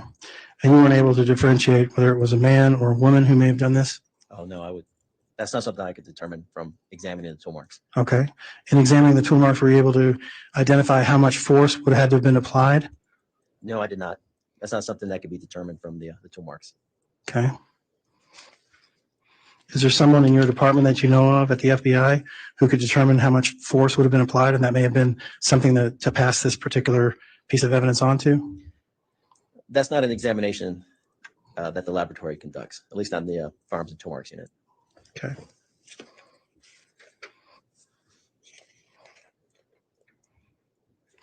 Are you part of the, let me put it this way. Is there any interdepartmental discussions as to where to go from when you're done with yours to what we should do next type thing? That's left essentially up to the case agent. So the case agent for the case, essentially the laboratory, the forensic examinations, that's just kind of one part of the investigative package. Okay. So, and I don't mean to overgeneralize the FBI or your particular lab, but and tell me if this analogy works for you. I'm kind of making the comparison of me walking into the Home Depot and saying, hey, I need a nut that is, 3/4 of an inch in diameter. And I go ask the guy and he gives me that. And your lab is that specialized where you are basically, you ask me to do something and I do it, and I don't give you any other further information. Is that where we're at? The laboratory is fortunate that there are a lot of disciplines that exist within the laboratory that are that are rare in state and local laboratories.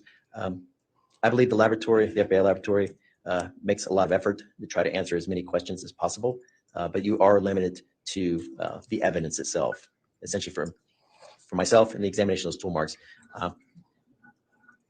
the examination cannot really go much beyond the tool marks themselves. So I'm not thinking about or analyzing the amount of tissue between the tool and the surface of the bone. I'm just focused on the tool marks on the bone.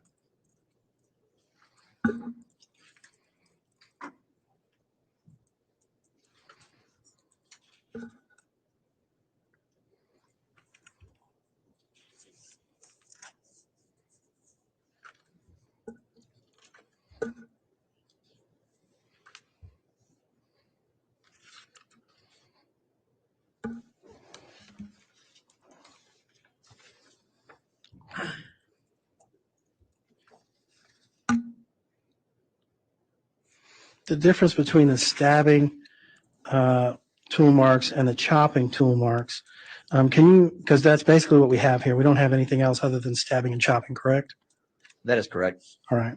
And it looks like you identified one stabbing tool mark and the rest were chopping type tool marks, right? I was able to determine that those tool marks were consistent with, because identification is a whole different, a source identification basically is when I'm identifying a tool back to a tool mark. No identifications were made in this case. So yes, from the examinations, two which occurred from a stabbing and the majority of the rest occurred from a chopping action. Okay. So the chopping and the stabbing, I'm a little confused with which is which.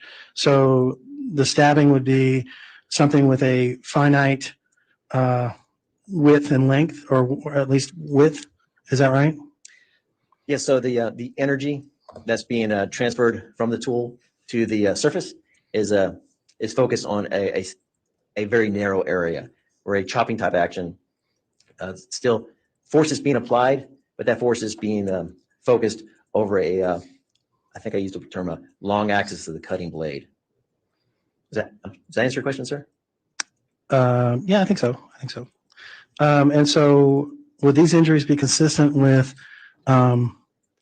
someone who was sophisticated or unsophisticated? Do you know? Oh, I couldn't answer that question. Okay.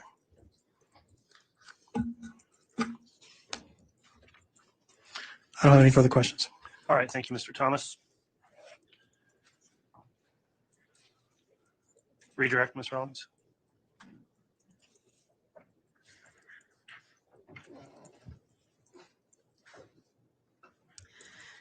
Mr. Halapaska, two things. I think you were asked whether, I think if the phrase was something caused these marks, but you've identified certain class characteristics. Is that right? Yes, I made determinations on the type of class characteristics that could cause those tool marks, those injuries. And what were those again? You're talking about the tools or the types tools. of? So for the stabbing type action would be a bladed tool like a knife. The chopping type actions, and these are again consistent with a bladed type tool such as a cleaver, a machete, and a hatchet. Okay. And then some of those class characteristics did have serrated or appeared to have serrated teeth on them. All right. And we talked about stabbing, chopping, and I think previously you talked about compression actions. Are those related to chopping actions? They could be. It's just that I wasn't able to garner any class characteristics. So in the situations when I used the term compressive force, I knew that some kind of force was applied to those bones, but there were no class characteristics for me to kind of source populate it, like when I talked about the screwdrivers, the flathead and the Phillips. I wasn't able to differentiate with those two tool marks or injured areas that had those compressive forces applied to them. And based on the tool marks in this case on the bones, if you had been provided specific tools, would you have been able to utilize them in identifying the marks? I would have been able to make test marks with them, but as you recall, throughout the examination process, I wasn't able to locate any individual characteristics. So I would have been able just to make the same general characteristics, or basically just, I wouldn't be able to source identified the tools back to the bones because the bones didn't have those individual characteristics that would have allowed me to, in order to make those source determinations. I don't have anything further, Your Honor. Thank you. All right, thank you, Ms. Rawlings. That will conclude the testimony of this witness then. Thank you for your appearance. Is the witness excused or released from any subpoena? Yes, he is, Your Honor. Any objection? To No that from the objection. defense? Thank you, Mr. Sorry. Thomas. So, Mr. Halapaska, you may be excused and the bailiff will assist you out. Thank you. Thank you.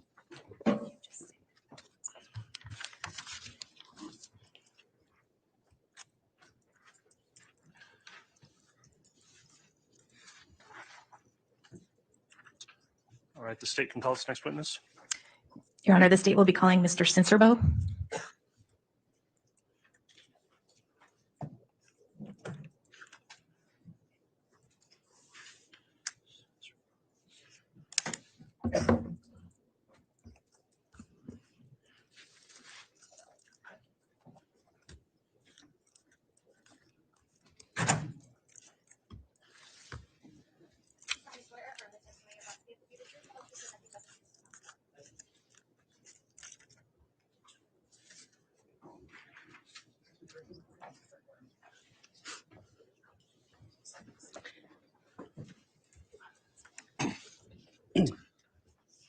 All right, before we begin with examination, then I'll just briefly ask the witness who's now under oath, Mr. Sincerbo, have you in any way reviewed any of this trial testimony, either by reading it, listening to it online, or in any of the locations where this trial has been broadcast since it started? No, I have not. Okay, thank you for your response to that. In your questioning, please make verbal responses to any question asked to you so we can keep a clear record and try to avoid speaking at the same time as any attorney that is questioning you, and just speak directly into that microphone as well. And with that in mind, Ms. Smith, you can commence with your direct examination. Thank you, Your Honor. Good morning. Good morning. Can you introduce yourself to the ladies and gentlemen of the jury and spell your last name? My name is David Sincerbo, and my last name is spelled Sincerbeaux. Sir, how are you employed? Currently, I'm retired from the Idaho State Police. I actually am umpiring softball for Northern Idaho. So before you retired, and you worked at the lab, what did you do at the Idaho State lab? My primary job was to analyze controlled substances, but I also did fire debris analysis, and I've been doing that for 26 years. What was your educational background before starting at the lab? I have a bachelor's of science degree in chemistry from Cal State Northridge, and I was an analytical chemist since 1985. So what is an analytical chemist? Basically, I test either evidence or other substances for particular chemical substances. So in your background as an analytical chemist, were you always at the Idaho State lab? No, I was not. Where were you before that? I worked in Southern California as an environmental chemist for two different corporations. Okay. And in that capacity, what did you do? Primarily for that is I was, since it was environmental, I did anything from pesticides, but our main focus was underground storage tanks. So I did a lot of gasoline and diesel, basically stuff from gas stations. And in your capacity as an analytical chemist throughout your career, have you ever had a chance in your experience to examine fire debris? Yes. What have you done with that? For the last 10 years or so at Idaho State Police, we tested things for suspected arson cases. Okay. And you also talked about doing a chemical analysis. What do you mean by chemical analysis? We use a variety of instruments and or wet chemistry techniques to analyze evidence for the presence of ignitable liquids. Okay. Throughout the years, do you have any idea of how many items or pieces of evidence that you have examined for the presence of chemicals? For both fire debris and Yes. tens of thousands. Okay. Of that group, have you ever had a chance to look for the presence of gasoline? Yes. What process do you use to look for gasoline in items? What we do is once the evidence gets into our possession, I'll walk you through the whole thing. The first thing we do is we check to make sure, or when I receive it, I check to make sure that it's in a sealed condition. If for some reason it is not, we have the option of either returning it to the agency, or if it's a minor thing such as, let's say there was a missing piece of evidence tape or something like that, we can put that on and we'll just note that in our notes. Once we do that, we bring it back to our lab bench area. If it's a Typically, it's going to come in a friction lid can, which is basically a paint can. We will open that up, make a quick observation of what it looks like, what's on the inside. From there, we'll put in a small strip of activated charcoal. We basically suspend that in the can, put that, once we reseal it, we put it back in an oven. We cook it for about 4 hours at 70 degrees centigrade, which is about 160 degrees Fahrenheit. Once it's done baking, we basically take it out, let it cool to room temperature. We will then extract the carbon strip that is in there. We put that carbon strip in a little glass vial, add some solvent to it. That solvent we then inject onto an instrument called the GCMS, and that will tell us what compounds may or may not be present.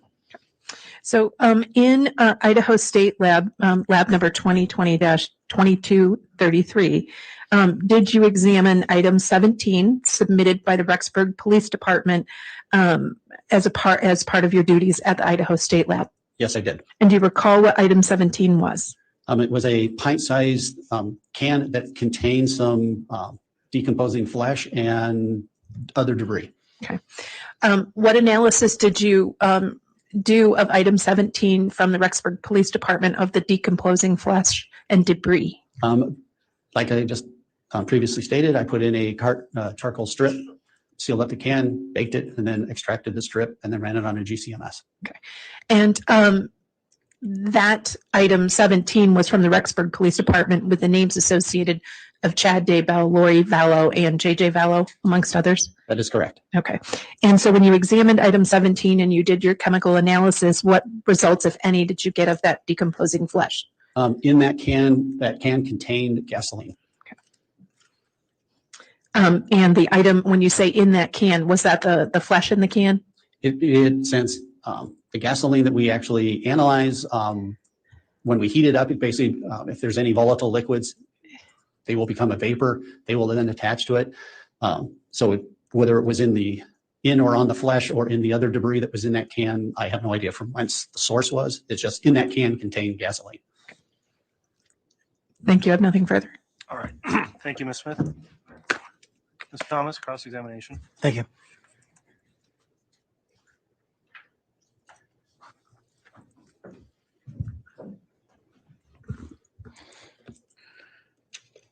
Good morning, Mr. Sensorbaugh. Good morning. You indicate that you are an analytical chemist That is correct. and you used to work for the ISP and now you're at Empire. Yes. So your specific task was to see if there was gasoline present in the debris that was sent to you? Basically for any ignitable liquids, gasoline or other. Okay. And other being something like propane or kerosene or something like that? Not so much propane since that'd be a gas, but Yeah, it's going to be paint thinners or basically up to diesel. Okay. And you said you put this into, it came in a paint can. Was it a 1 gallon paint can, or do you recall? I guess I should ask, do you recall? It was a pint. 1 pint. Yes. And there are 4 pints in a gallon. Is that right? I don't know. Actually, no, there's 4 quarts in a gallon. Okay. And I think there's 2 pints per quart. So it's a very small can. About that big around. Okay. So, yeah, not very big. So, okay. So I'm thinking about when I go to the store to buy paint, I know the gallon size, what it looks like. And then the next size down is either the pint or the quart. That would be the quart. And then there's the smaller one, which is Kind of I like a guess test. Yeah, for the layman, if you were Okay. having a small one that you wanted to see if the paint was going to look good on your wall, you'd buy that Okay. one and see Gotcha. if it looked right. And that's the one that came to you. That's the size that came to you. Correct. Great. Okay. That makes sense. And then you popped off the top of it. And how full of that particular can was this substance in there? I don't recall exactly when we give advice to the people who are actually taking the samples for it. We want at least, as much as kind of we can get, but we want to have some headspace. So we want it about 3/4 full. And if I vaguely remember, it was probably about 1/2 to 3/4 full. Okay. And the prosecutor, Ms. Smith, indicated that it was flesh. I believe she said flesh. Did she say flesh that was in there? Do you recall? I believe so. I mean, All right. I think that's what I put down in my notes was that and other debris. Okay. And I guess the other debris is what I'm looking for. How much of the other debris was it as opposed to the flesh type thing? I don't recall exactly. Okay. Probably 50-50. Okay. Would be a guess. So 50% dirt and other stuff, and then 50% of the flesh. Correct. All right. And then you put an activated charcoal strip. Correct. And is that, I guess I know what activated charcoal is. It's just like charcoal, right? But what does the strip look like? What were we looking at? To be exact, it's 100 square millimeters. That's basically a small little strip. It's about a half inch, 3/4 inch long and about a 1/4 inch wide. Okay. And it's a polymer that has the activated charcoal embedded in it. Okay. And is it kind of flexible like a piece of paper, or is it more hard like a piece of wood? More flexible. More flexible. Okay. Sort of like construction paper. And do you like suspend it somehow with a piece of string or something? I don't know how you do that. How do you do that? What we actually use is Christmas tree ornaments, hangers, and we basically just stick it through and then bend it and put it into the lip of the can, and then put the lid on it. Basically suspends on one end of the hanger. Okay, but you don't want it to touch the actual substance that's in there, right? You try not to. Try not to touch it. Okay. And then you said you put it in a GCMS. For the layperson, that is a gas chromatograph mass spectrometer. Is that right? That is correct. All right. And that you just put a little charcoal strip in there, right? We actually put the solvent. We take the charcoal strip, put that in a glass vial, add some solvent, which it happens to be solvent called carbon disulfide. We will put that. Okay. And then we put the charcoal strip in there, and then we add a solvent, which is carbon disulfide. All right. And so, and that solvent is how much of that solvent goes into the GCMS? In the actual GCMS, we inject 1 microliter. Okay. And so if that were in a syringe, how much of what would it look like to a layperson, like somebody on the jury? What would that look like? It's not a lot. If you had a drop of water, it's probably about 1/10 of a drop of water. Okay. And so does that go on a slide, like a glass slide? No. I'll explain really briefly what a GCMS and how it works. Sure. The GCMS, the gas chromatograph, is a fancy temperature controlled oven that has a column that's on the inside. What happens is when we inject that small amount of liquid, it hits an injection port that is at about 280 degrees centigrade, which basically flashes it and makes it a vapor. That vapor is then swept along through that column, and then it will separate out organic molecules primarily by molecular weight, meaning small lightweight ones come through faster, heavier ones take more time. Once it has done that separation, it then goes into the mass spectrometer, which is a detector, which takes that organic molecule, hits it with a bunch of electrons, it basically fragments it, and we collect the fragmentation, we get a pattern. We compare that pattern to known standards, and that's how we make our identification. In the case of gasoline, we are looking for a wide variety of compounds that are indicative of gasoline, and if they're present, we compare that to our known set of standards, and that's how we make our identification. Okay. And isn't it true that you can actually tell which particular companies are producing this particular type of gas? No. You can't. Some people in our field will claim they can do that. I do not believe that ISP or realistically anyone else has that ability. We don't perform that at ISP. Just to me, I think it's unreliable. Okay. So you weren't able to identify any specific detergents that might be associated with Chevron or any type of compounds that Shell says that we have this particular compound in our gasoline. And for ISP, no, we do not. Okay. And so the bottom line is you found gasoline in that debris and or flesh, right? That is correct. You weren't able to quantify how much gasoline based on an extrapolation formula or something like that? No, it had all of the components of gasoline. Okay. So it could have been anywhere between just a little bit to a whole bunch. Correct. I mean, It's basically enough for me to detect that there was gasoline present. All right. Thank you. No further questions. All right. Thank you, Mr. Thomas. And there's no redirect, Your Honor. May this witness be excused? Any objection to excusing the witness? No, Your Honor. All right. Thank you for your appearance. Mr. Sincerbo, you can be excused, and thank you for your testimony. The bailiff will assist you out of the courtroom.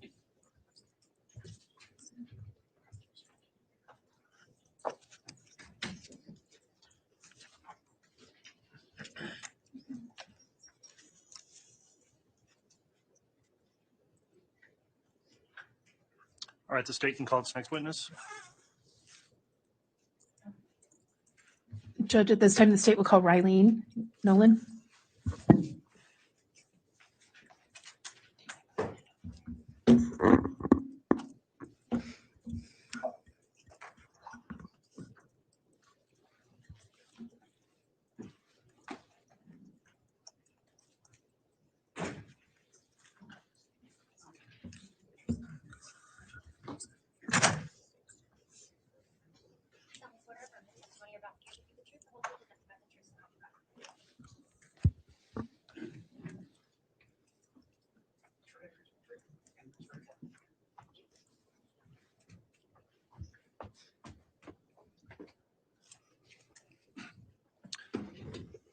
All right, now that the witness is sworn, let me just inquire before we start with examination. Have you previously viewed any of the trial testimony in this case, listened to it, or read about it?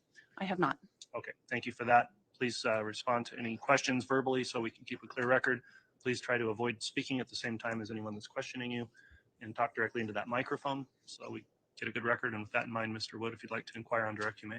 Thank you. Can you state your name and spell your last name for the record? Rylene, Rylene, Nowlin, Nowlin. Thank you. Where are you employed? I am employed by the Idaho State Police Forensic Services Laboratory in Meridian, Idaho. In what capacity are you employed? I am the Forensic Laboratory Manager. Could you please tell the jury your educational background and related work experience that brought you to the position you have now? I have a Bachelor of Science from the College of Idaho. I've completed hundreds of hours of training in biology screening as well as DNA analysis.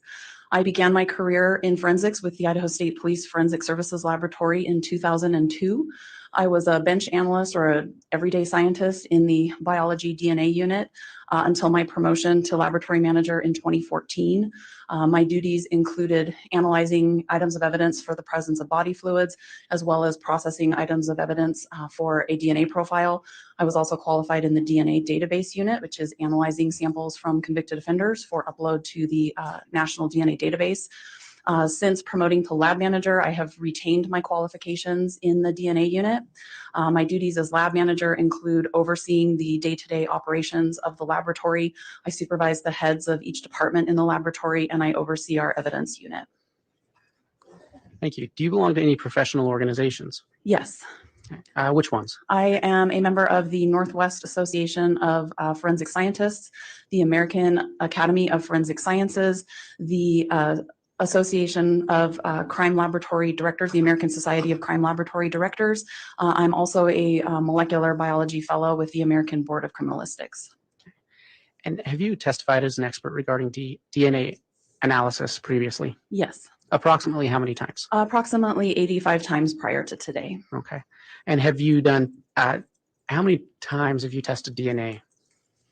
I would say over the course of 20 years, I've tested thousands of samples. Okay. Let's talk about DNA for a minute.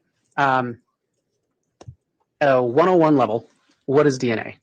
DNA is a substance that's found in the cells of our body, and it acts as a blueprint. It tells our bodies not only what form to take, but how to function.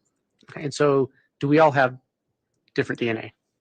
Between individuals, with the exception of identical twins, our DNA is over 99% the same. And in forensics, we're targeting that less than 1% that's unique to an individual, again, with the exception of identical twins. Okay. So for any two people in this room, their DNA is about 99% the same. That's correct. That's why we all have the same basic form and our bodies function in the same way. Okay. Which body fluids contain DNA?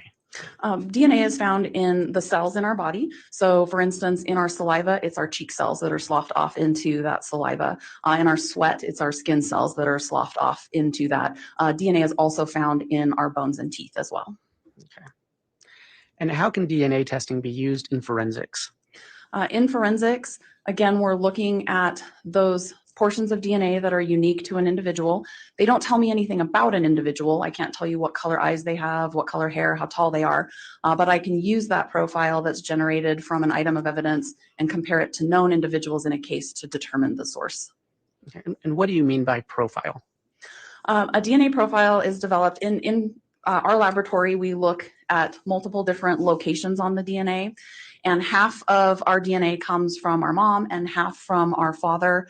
And in looking at those, you receive one variable from each parent. So if I can compare it to blood typing, it's a letter. So we're looking at, did you receive an A from one parent and a B from another parent? So you're an AB. This is the same, except we're looking at many more locations, and instead of a letter, it's a number. Okay. And what is the process to determine who a forensic sample originated from? It's a multi-step process. The first step, as I mentioned, DNA is found in our cells. So the first step is to break open those cells and pull the DNA out, and then remove all of the other cellular components from that sample. The next step is a process for determining how much DNA is present in that sample. Once that's determined, because in forensics, we are typically looking at very low amounts of DNA, the next step is called molecular xeroxing. And it's similar to you have a whole dictionary, but you only want to look at 24 pages in that dictionary. So you're just going to copy those particular pages. Those are those specific locations on the DNA of interest in forensics. And it copies them 1,000,000-fold so that there is enough present to visualize. It's then put on an instrument called a genetic analyzer, and that is what interprets the DNA and gives those number assignments at each of the locations.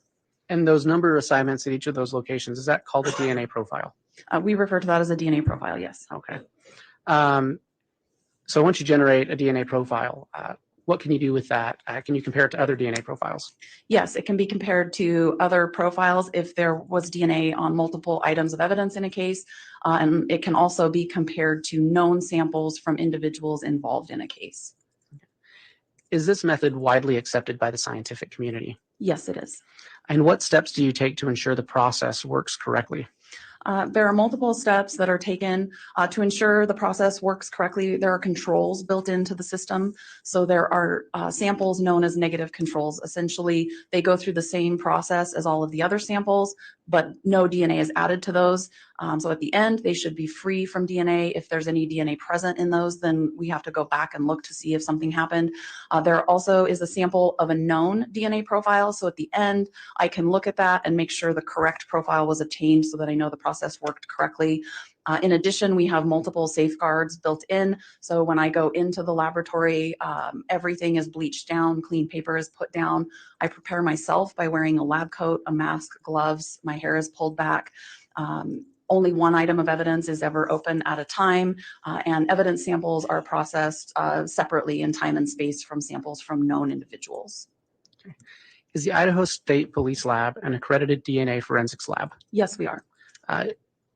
What accreditation standards do you meet? We are accredited through the American Association for Laboratory Accreditation, commonly known as A2LA. We are accredited under the ISO 17025, and that's the International Organization for Standards. 17025 are standards specific to laboratories, just in general laboratories. They have a separate set of standards known as R221, and those are the standards specific to forensic laboratories. So we have to be accredited to all of those standards. In addition, because Idaho State Police Forensic Services uploads samples to the National DNA Database, the FBI has established a separate set of standards known as the Quality Assurance Standards for forensic casework laboratories that we also must adhere to and be audited under. And just, I should have asked you this earlier. Oh no, I did ask you that earlier, never mind. Were you assigned to work at case M2020-2233? Yes, I was assigned to work some items of evidence in that case. Does this case correspond to the state of Idaho versus Lori Daybell or Lori Vallow? Yes, it does. Okay. For your involvement, what items were sent forward for DNA testing in this case? The items that I was specifically asked to examine were, do you want the laboratory case item number or just a description? Just a description at this time. So the first item were biological samples said to be collected from Tylee Ryan, and that consisted of molars and a section of rib. I was also given biological samples said to have been collected from a Joshua J. Vallow, also consisted of molars and a section of rib. I was also given known samples from individuals in the case, specifically Mr. Dennis Trahan, Trahan, as well as Ms. Vallow. Okay. Let's talk about Tylee Ryan. Did you do any DNA testing regarding Tylee Ryan? Yes, I did. What did you do? I performed DNA analysis of one of the molars that was submitted, and that process involves thoroughly cleaning the exterior of the tooth to remove any surface contaminants or bacteria that could be present, and then taking that tooth and creating it a pulverized powder. And then that powder is what went forward through that multi-step DNA process that I explained earlier to generate a DNA profile from that item. Okay. And were you able to generate a profile from that item? Yes, I was. And did you do any comparisons between that DNA profile and any other known DNA profiles? I did. Who did you compare it against? I compared it to a DNA profile generated from the sample from Lori Vallow. Did you write a report detailing the results of that testing? Yes, I did. Okay. What were those results? The comparison I performed was, sorry, that's echoing a little bit, was to determine if Lori Vallow could be a possible parent to the deceased individual said to be Tylee Ryan. So I calculated a statistic. It's known as the single parentage index. And what I determined was that Lori Vallow could not be excluded from being the biological mother of the deceased individual said to be Tylee Ryan. The single parentage index, which is a statistical calculation for the locations of DNA that I examined, was 2,528,000,000, and that 99.9999% of the female population would be expected to be excluded from being a biological mother of the deceased individual said to be Tylee Ryan. Okay. Is there a way to get to 100% of excluding every other woman as being the mother of Tylee Ryan? In paternity statistics and paternity calculations, I'm basing it on a population database. And that number I gave, that 2 billion number, that's a likelihood ratio. So it's comparing the two hypotheses. So the first hypothesis is Lori Vallow is the biological mother of the deceased individual.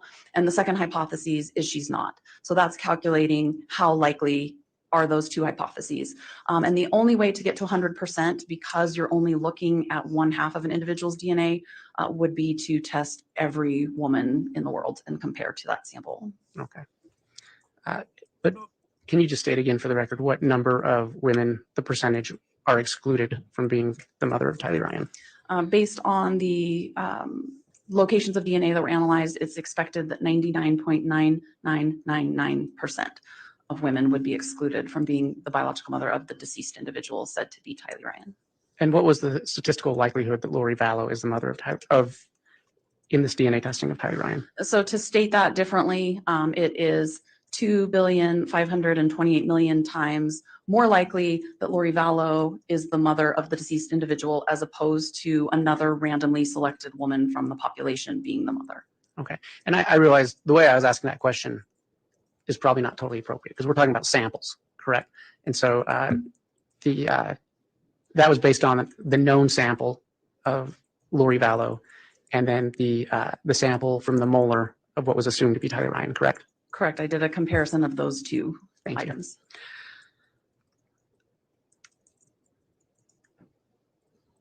Did you do any DNA testing related to J.J. Vallow? I did. I had the tooth sample said to be from Joshua J. Vallow. Was there anything remarkable about that tooth sample? The tooth sample was different than any I have seen previously in that when I broke open the tooth, there were still, I guess the best word to say is plump blood vessels still present inside the tooth. Okay. And what steps did you take in that DNA testing? I performed the same process as described earlier. The only difference is I had to use forceps, fancy name for tweezers, to peel those blood vessels out because bones are treated differently than other types of tissue. So I needed to separate those and process them differently. Okay. And how did you process both those items? I did. And were you able to generate a DNA profile for those items? I was. And between the molar and those vessels, were those profiles identical? They were. Okay. Did you compare that sample against any other known samples? I did. That sample was compared against a sample from a Mr. Dennis Trahan. Okay. And what were the results of that comparison? Again, I was looking to see if Mr. Trahan could be a biological parent of the deceased individual. I performed the same statistical calculations. And so I couldn't exclude him from being a biological parent. And for the locations of DNA examined, the single parentage index was 5,628,000, or excuse me, 602,000. And the probability of exclusion, other men would be excluded from being the biological father, was 99.9999%. Okay. And did you put that information in a lab report? Yes, I did. Okay. Your Honor, the state has no further questions at this time. All right. Thank you, Mr. Wood. Any cross-examination? No, Your Honor. All right. That will conclude the testimony of this witness then. Is the witness allowed to be excused? Yes, Your Honor. Objection? No objection. All right. The witness may be released also. Thank you for your testimony today. The bailiff will help you be escorted off the bench to out of the court. Thank you. In terms of scheduling, I'll inquire of the state. Do you want to get another witness started at this time or perhaps look at the lunch break? I think it'd be a good time to start the lunch break, Your Honor. Okay. We will go ahead and take our lunch recess then. We will plan on starting back up by no later than 12:45. All right, please.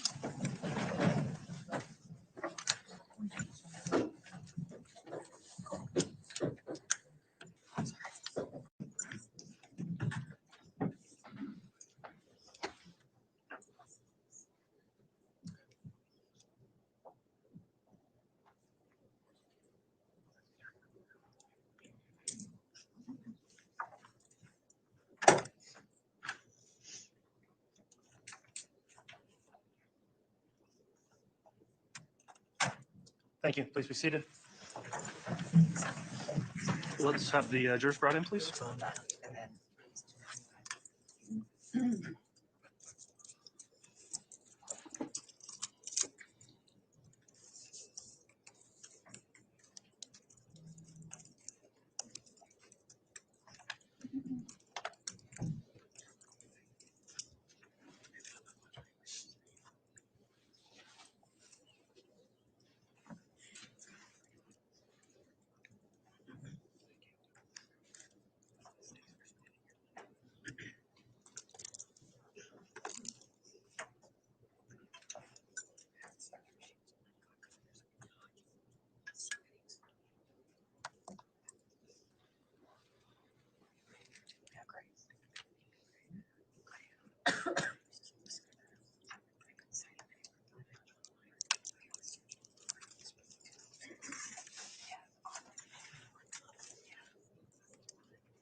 All right, please.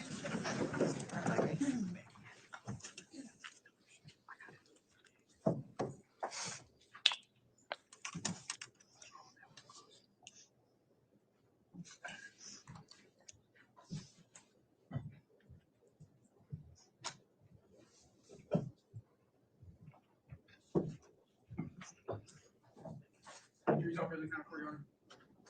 Thank you, Mr. Bailiff. Please be seated.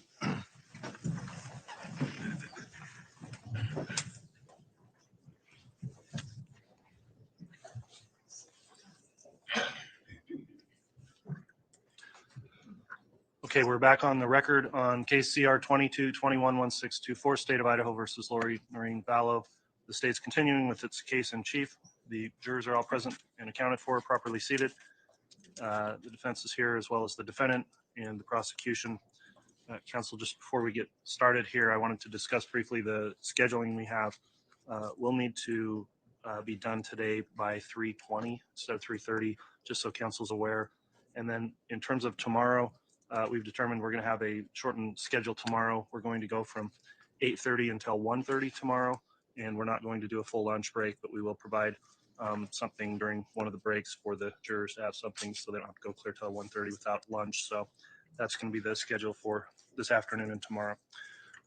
Mr. Wood, then I believe when we left off, we needed to have another witness called at this time. Is that correct? Yes, the state would call Katie Dace. Okay.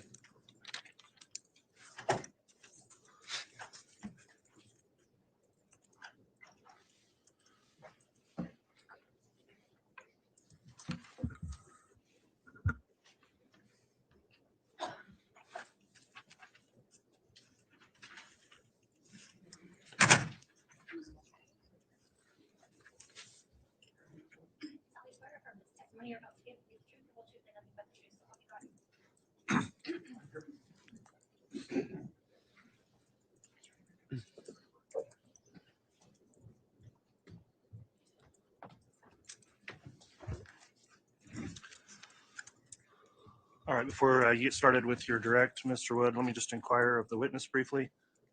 Have you at any time viewed any of the trial testimony in this case, either through online exposure to that, looking it up or reading it anywhere? No. Okay, thank you for your response there. While you're testifying, please make sure to talk directly into the microphone. Please make verbal responses to any questions so we can keep the record clear, and avoid talking at the same time as anyone asking you a question. So with that in mind, Mr. Wood, you can inquire on your direct. Thank you. Ms. Dace, could you state your name and spell your last name for the record? My name is Catherine Dace, D-A-C-E. What is your occupation or profession? I am a forensic biologist and supervisor with the Idaho State Police Forensic Services in Meridian, Idaho. Okay. And how long have you been employed by the Idaho State Police Forensics Lab? Since 2016. Okay. Is that the first forensics lab you've worked at? No. What other labs have you worked at? I began my career in 2008 with the Denver Police Department in Denver, Colorado. I worked there for approximately 4 years. After that, I went to work for a military contractor performing DNA services overseas for approximately 1 year. After that, in 2014, I went to work for the Texas Department of Public Safety in Austin, Texas. And then in 2016, I came to Idaho. Would you describe your educational background? I have a bachelor's degree in forensic biology from West Virginia University. And did your formal education include the study of DNA? It did. Did that education include hands-on work with DNA testing techniques? It did. Are you certified by any boards? Yes, I am certified by the American Board of Criminalistics in molecular biology. Okay. And what are your duties and responsibilities at the Idaho State Police Forensics Lab? As a forensic scientist, my job is to examine items of evidence for the presence of biological fluids and materials, attempt to generate DNA profiles from those items, and then make comparisons to known samples. As a supervisor, my job is to supervise other employees and manage budgets and things like that. Okay.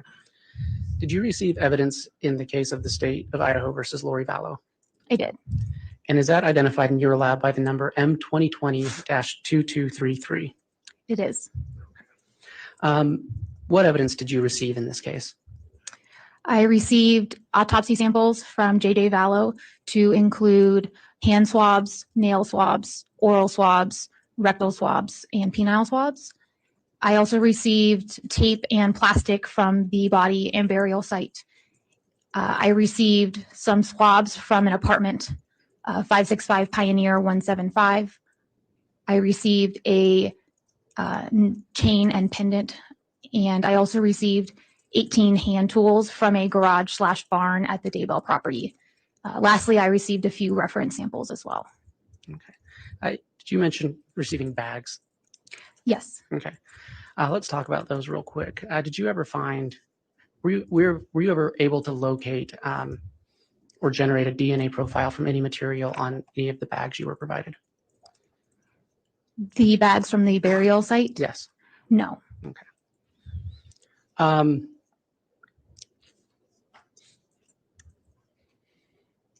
Did you ever do any testing on any duct tape? I did. Can you tell us what type of testing you did? Yes, I received duct tape from the hands, ankles, and mouth, and then duct tape with a plastic bag from around the head, and tape and plastic that the body was wrapped in. I examined these items with the latent print examiner at the same time, and most of the tape and plastic had apparent blood and decomposition fluid present. So I tested all those items for blood which was positive. As far as DNA testing goes on the tape, I was looking at the tape ends for any irregular edges that could maybe indicate that someone had torn the tape with their teeth and left behind saliva. So I did swab a couple areas of that. And then lastly, I assisted Tara, the latent print examiner, with collecting hairs and fibers from the tape. Excuse me. You said that some of that fluid tested positive for blood. It did. And where was that located specifically? Really all over the surface of everything, all over the surface of the tape and the plastic. Did you do any DNA testing on that? No. How come? It was pretty clear it was decomposition fluid from the victim. And at this point, we were trying to identify DNA that might be from the perpetrator. So it was not of evidentiary value. You mentioned a chain and pendant that you received. Did you test those for the presence of blood? I did. Okay. And were you able to find any blood on those? No, they were negative. Okay. And you mentioned some swabs from apartment 175. Yes. Tell us what you did with those items. There was a swab from a knife, and I tested that for blood, and it was negative. There was also a swab from a wall, and I tested that, and it was extremely weak positive, presumptively for blood. And that was all the testing I did on those items. Okay. Ms. Dace, I want to talk to you about some of the tools you received. Do you recall what tools you received? Yes, there were 18 hand tools. It was a variety of shovels, a pickaxe, a pair of shears, a post hole digger, and several hand saws. Okay. And did you do any type of testing on these tools? I did. Overall, what type of testing did you do with those tools? I was looking for blood and potential human remains, so I did do blood testing on the tools, and then I also examined the surfaces for anything I thought that could be biological. Okay. Did you find anything that you considered to be of evidentiary value? Yes, I found several presumptive positive blood stains on the tools, and on several of the tools, I thought I found what could be charred flesh. Okay. And what did you do with those tools specifically? So I photographed them and collected what I found, and then I selected 4 samples of the potential flesh to run for DNA testing. Prior to that, I took photographs of that material with a stereo microscope to get a better visual sample or visual representation, and then I took portions of each of those for DNA analysis. Can you tell the jury what a stereo microscope is? It's a version of a microscope that is for items you can already see with the naked eye, unlike other microscopes where you're maybe looking at things that are otherwise invisible. So in this case, what I was looking at, I could already see, but you could not see, very clearly. Your Honor, I'm going to ask that the witness be handed State's Exhibit 201A through 201Q.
Ms. Dace, do you recognize, or will you take a moment and look through State's Exhibit 201A through 201Q? And when you're done, let me know when you're done reviewing it.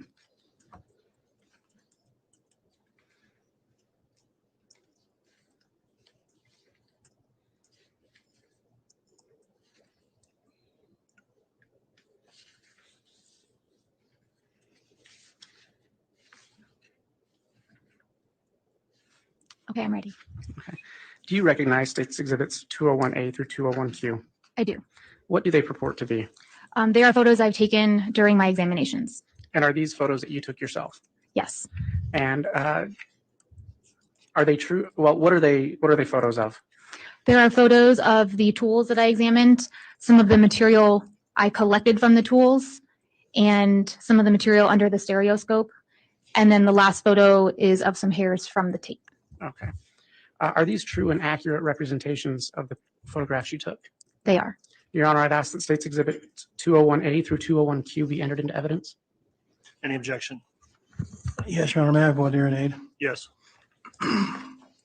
So on each one of these photographs, Ms. Dace, there are writings and some annotations. Did you superimpose those onto these photographs? Yes. So when he says, are these true and accurate photographs of what were taken, they are true and accurate to the extent that they hadn't been altered by this photoshopping or this superimposing other things on top? No. All of these labels were made using Microsoft Paint. Okay. But you superimposed them onto the photographs? Yes. Okay. With that explanation, Your Honor, I have no objection. All right, thank you, Mr. Thomas. The exhibits 201A through Q are all admitted. Sorry.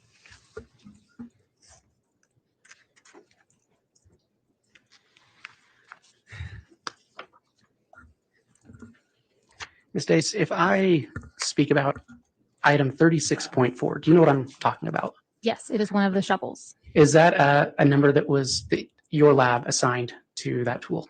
Yes, there were several tools in one bag, and that was item 36. And so each tool received a sub item 1 through 5. Okay. So tell me about item 36.4.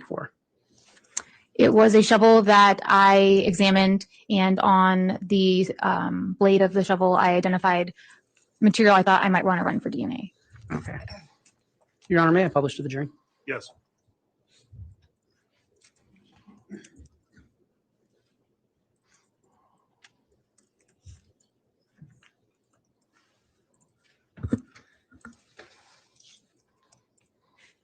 Do you recognize that photograph?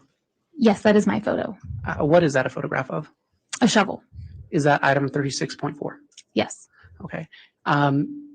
What are some of the these things that have been superimposed? What does that mean?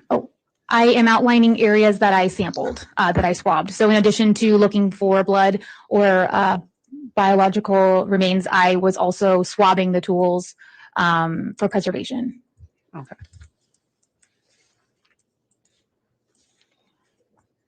Can you describe what we're seeing in States Exhibit 201B? That is a close-up photo of the blade of the shovel, and that is circling in the light blue what I collected. Okay. And States, what do you observe in States Exhibit 201C? In the previous photo, you could see the area that I circled. This is what I collected off of it, and this is under the stereoscope, stereo microscope. And then the blue box is outlining the portion that I took for DNA analysis. Okay. Were you able to generate a DNA profile from that material? I was not. Okay. Can you tell me about States Exhibit, or I'm sorry, lab item 36.5? It is another shovel. Okay. Can you tell me what you observed in States Exhibit 201D? It is a shovel that is item 36.5. Okay. And did you do any type of testing on this? Yes, I also collected some material that I photographed under the stereoscope and ran for DNA. Okay. What was it about that material that that caught your attention? When I'm looking at these shovels and you're looking at dirt, and some of the shovels had what appeared like ashes on them, these fragments had a different appearance. They did not look like something that's normally in dirt. They looked like they could possibly be flesh, but it's difficult to know when you had a body subjected to fire. So I simply photographed them and then attempted DNA to see if it would work. Okay. And what do you observe in States Exhibit 201E? The line on the right side of the photo is pointing at what I saw when I had brushed away some dirt, and that material that's kind of a pinkish tan color is what I collected. And what do you observe in State's Exhibit 201F? This is the piece of that material that I ran for DNA, and this is the photo of it underneath the stereo microscope. Were you able to obtain a DNA profile from that sample? I was not. There's a blue box. What does that represent? That is the portion that I took for DNA. The remainder was not consumed for DNA.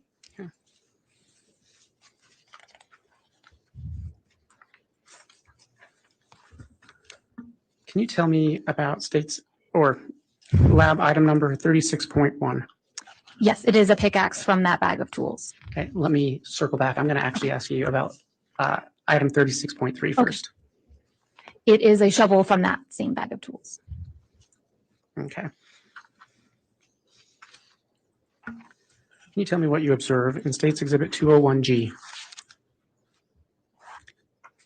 This is a photograph that I took of the tool, and it is labeled 36.5, Okay, and or excuse me, 36.3. okay, thank you. What, if anything, did you do with this tool? Again, I looked for blood and collected debris and other material from the blade of the shovel. Okay.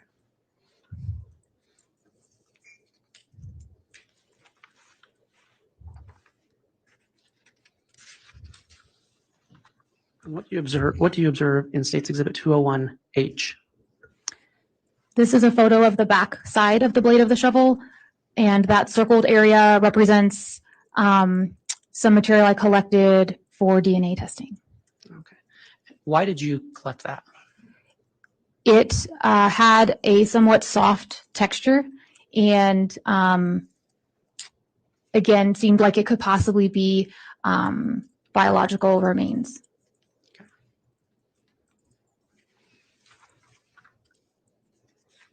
And what do you observe in State's Exhibit 36, or I'm sorry, State's Exhibit 201I? That is a photograph of that material on the back of the shovel, now removed from the shovel and taken by itself.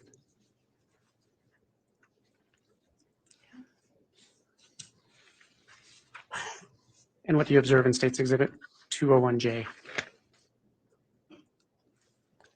This is a photograph of that material underneath the stereo microscope, and the area outlined with the blue box indicates the portion that I took for DNA testing.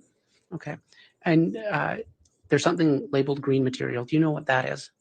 I do not. Okay, so you didn't test that material. No. Does the Idaho State Forensic Lab, do you test any materials? Like trace analysis? Yes. We do not have a trace section at our laboratory. Okay.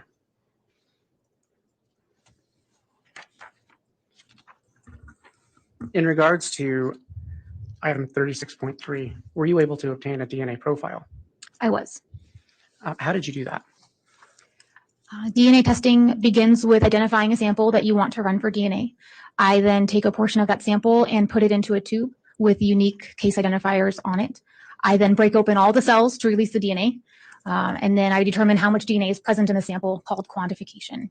From there, we copy the specific locations of DNA that make our forensic DNA profile.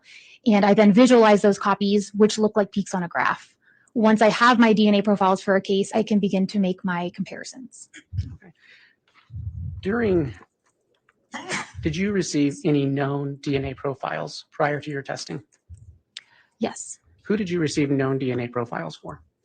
For me specifically, I received a sample from Chad Daybell, a sample from Melanie Gibb, and a sample from Richard Mao.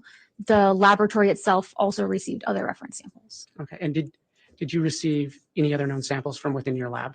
Yes, from J.J. Vallow, from Tylee Ryan, from Lori Vallow, and I believe Dennis Trahan. Okay, so this item, Dennis Trahan. I'll put this back up. This item in 201J was located on the back of that shovel. After you obtained a DNA profile, did you compare it to any other known profiles? I did. Did you find any match, or what did your comparison show? The DNA profile obtained from item 36.3.5 matched that obtained from the reference sample of Tylee Ryan. This DNA profile is at least 604 octillion times more likely to be seen if Tylee Ryan is the source than if an unrelated, randomly selected individual from the general population is the source. Can you say that number one more time? 604 octillion, How many zeros is octillion? 27.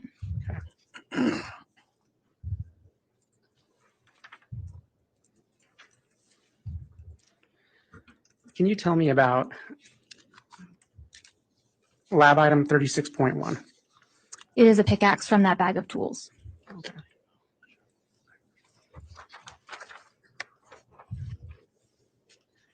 Can you tell me what you observe in States Exhibit 201K? This is a photo of the pickaxe that I took and is labeled 36.1. And what, if anything, did you do with this tool? I tested it for blood and also examined debris and foreign material that I collected from the eye of the pickaxe. And can you tell the jury what you observe in States Exhibit 201L? This is a photograph of the head of the pickaxe. The circle in the center is referred to as the eye of the pickaxe. And when examining it, there was brown colored dirt present, which you see on the left side of the photo. That was on the outside. And then when that was removed, there was a much darker material present around the eye in that area, which I collected, and that's more in the center of the photograph. Okay. I'm going to show you what's been marked as States Exhibit 2010. Oh. Is that the same pickaxe? Yes, it's a close-up of that material still present on the eye that you can see kind of, where it was located. I'm going to go back to States Exhibit 201L. And perhaps you already answered it, but what was the difference between, I'm going to point at this material here and this material there? The material on the left looked more like dirt. That's not anything that's a scientific conclusion. That's apparent, that appears visible to me. And then the material in the center was very dark, and it was it had an oily texture. When it was removed from the eye of the pickaxe, the metal ring appeared to have kind of a dark, greasy ring around it. And then in the material were some larger fragments. You tell me what you observe in States Exhibit 201N, as in November. These are the larger pieces of fragments that I removed from that dark kind of black material from the eye of the pickaxe. And then at the bottom, that blue line is pointing to the piece that I selected to photograph and run for DNA. Can you tell me what you observe in States Exhibit 201P? This is a view of that material underneath the stereo microscope, and the blue box represents the area I ran for DNA. Were you able to obtain a DNA profile from that subject matter? I was able to obtain a partial DNA profile from this item. And what do you mean by a partial DNA profile? For a DNA profile, we look at 24 locations, and there are times when we do not have enough DNA or the DNA is degraded, and we get results for just some of the locations, and that's referred to as a partial DNA profile. All right. And are you still able to do a comparative analysis with a partial DNA profile? For this partial profile, yes. Okay. And is it accepted in the scientific community to do a comparative analysis with a partial profile? Yes. Okay. What were the results? Well, what known samples did you compare this against? I compared it against the known samples previously mentioned from this case. Okay. So can you just say it again for the record, which names Yes. those would be? Well, so in this case, the DNA profile obtained was a female. So in that case, we would just make comparisons to the female references. So I compared it to Lori Vallow and Tylee Ryan. And I believe, I'm not sure if at this time we had the reference sample for Melanie Gibb. I'm not sure. Okay. From your comparative analysis, did you come to any conclusions? Yes. What were those? Tylee Ryan is a potential contributor to this partial DNA profile. This DNA profile is at least 159 trillion times more likely to be seen if it originated from Tylee Ryan. than if it originated from an unrelated, randomly selected individual from the general population.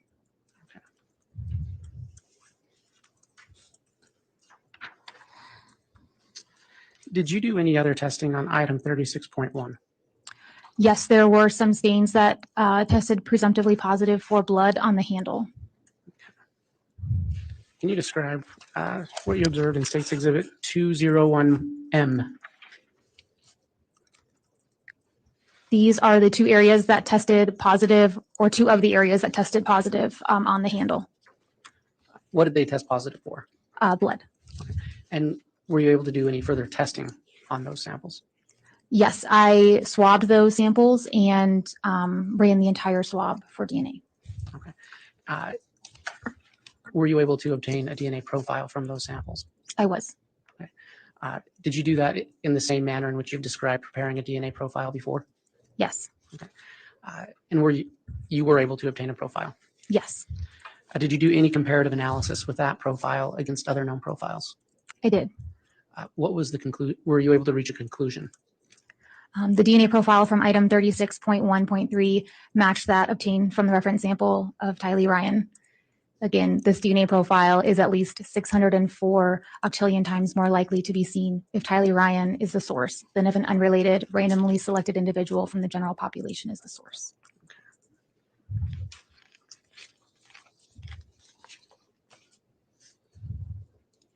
Ms. Stace, you talked earlier about examining duct tape. Yes. Is there a hierarchy of testing, and maybe that's not the best way to say it. Is there a priority of different types of forensic testing for an item such as duct tape? Yes, and it depends on the specific case. However, when you are looking at duct tape that was attached to a person, it's very likely to find their DNA, and it can be very difficult to find DNA from someone else, since the duct tape itself is going to take the DNA from the skin it was touching or the clothing that it was touching. Especially with the presence of blood and decomposition fluid, the chances of getting a foreign DNA profile were quite low. And in this case, I only swabbed a few of the tape ends for saliva and then left the rest of the tape for latent print analysis. Okay.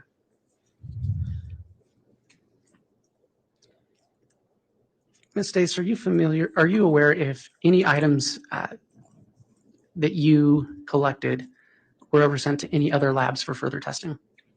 I believe some of the trace we collected from the tape was sent to another laboratory. Okay. Can you tell me what you observe in States Exhibit 201Q? These are some of the hairs that were collected from the tape from the plastic and duct tape that the body was wrapped in. So this is the black bag and duct tape that were on the exterior of JJ, correct? Yes, Okay. So it wasn't the duct tape wrapped around his arms? correct. Okay. Is there a pointer up there? Is this a pointer? It's hard to see through the projector. On the yellow sticky pad marked as B, is there a hair on there? Yes, it is on the top half of the piece of paper, and it kind of goes like that. Okay. And is that a hair that you collected? Yes. Okay. Were you able to test that hair? No. Okay. Are you aware if that hair was sent to any other lab for testing? Yes, it was sent to Bodie Labs. Okay.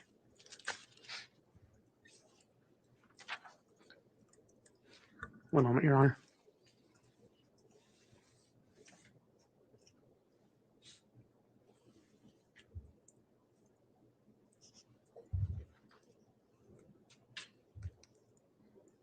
Your Honor, the state has no further questions at this time. All right. Thank you, Mr. Wood. Mr. Thomas, cross-examination. Thank you, Your Honor.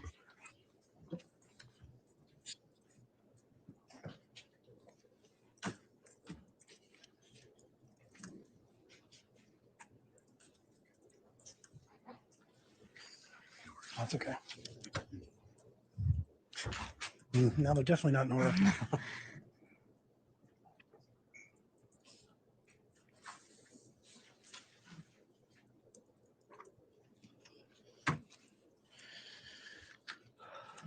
Ms. Dace, how are you today? I'm I'm good. How are you? Good. So, looks like you are currently a forensic biologist with the ISP lab. Is that right? That's correct. All right. And I got some of your work history. It looks like you worked at the Texas Department of something. Which department did you work at? Texas Department of Public Safety in Austin, Texas. And what did you do for them? The same thing. I was an analyst, so I processed items of evidence and generated DNA profiles. Okay. Similar to the work you do at the ISP lab? Correct. And is that the Texas version of the ISP lab?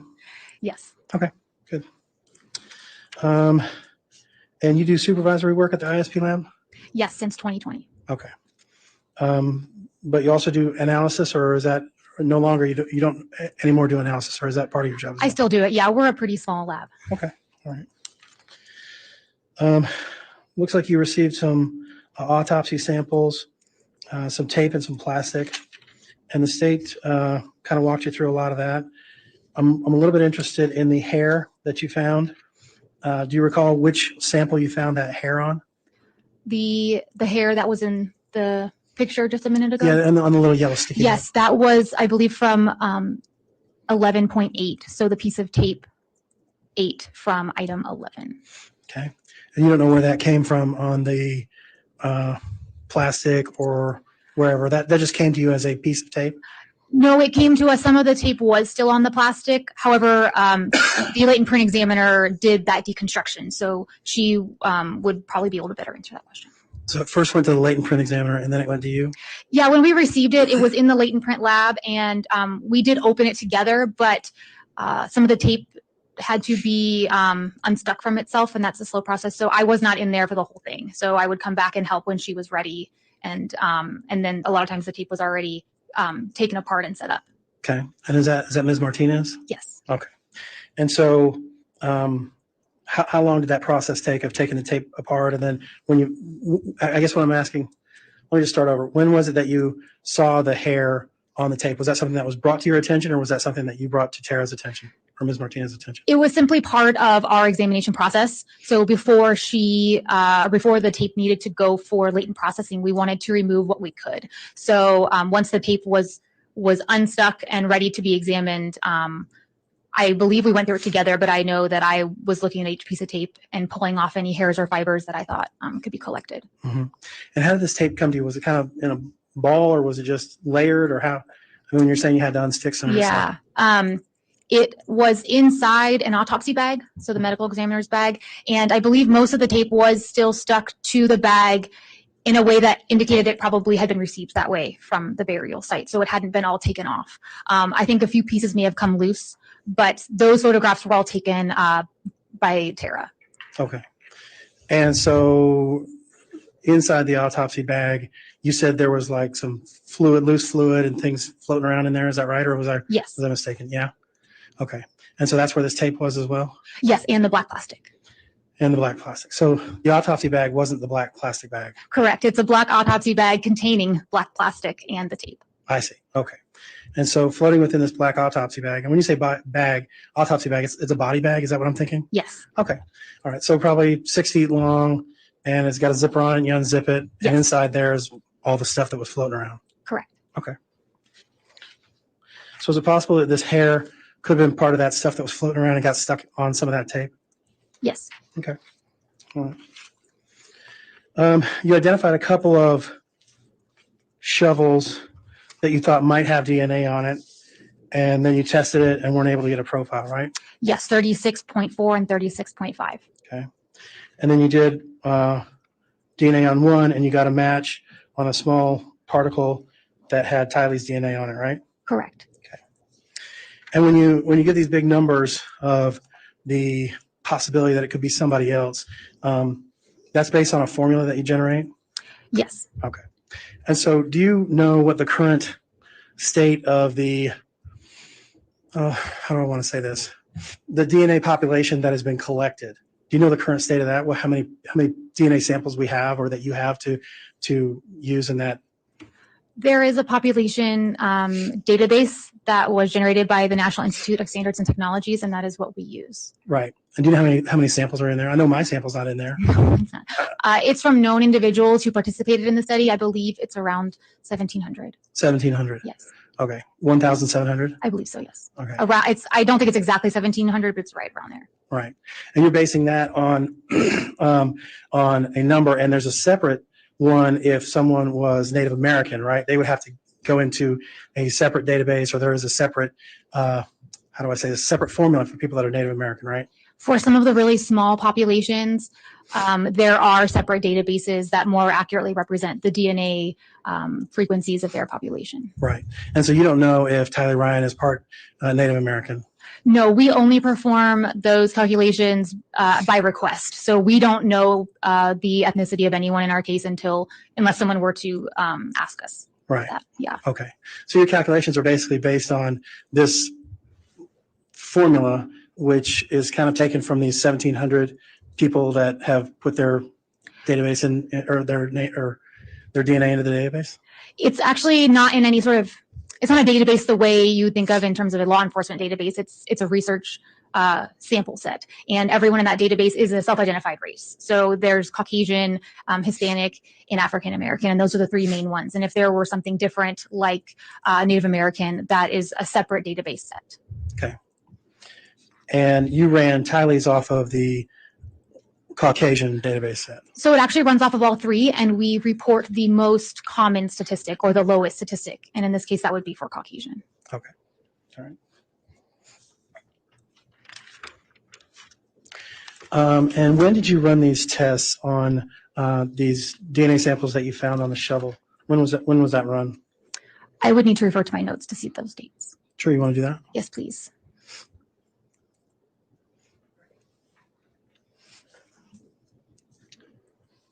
All right, we'll have the record reflect the witness is being shown her notes. You can hand those to her, Mr. Bailey. Thank you.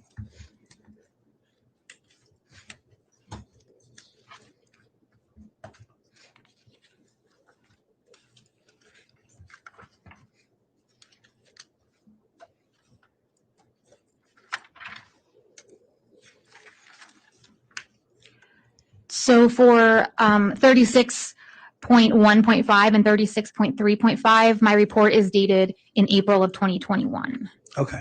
And were you ever in contact with the FBI with regards to things that may need to be sent to other labs, like the FBI lab or those kinds of things? No. No.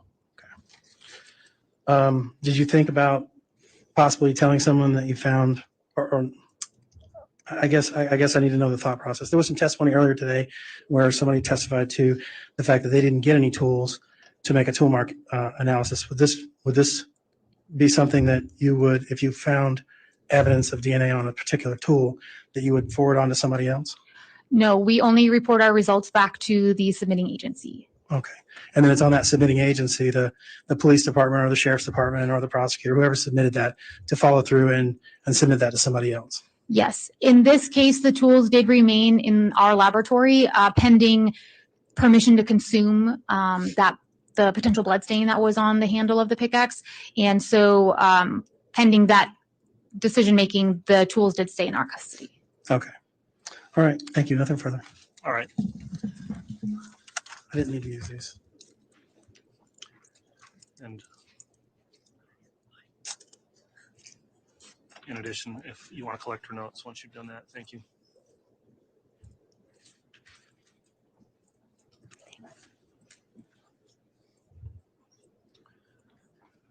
Any redirect? Just very briefly.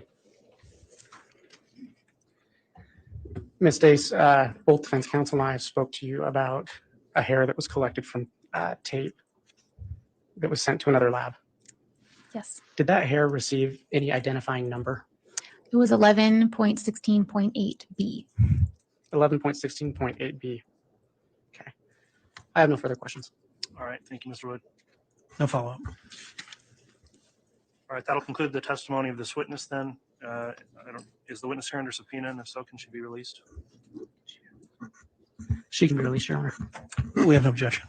Okay. Thank you for your testimony this afternoon. I'll have the bailiff help escort you out of the courtroom.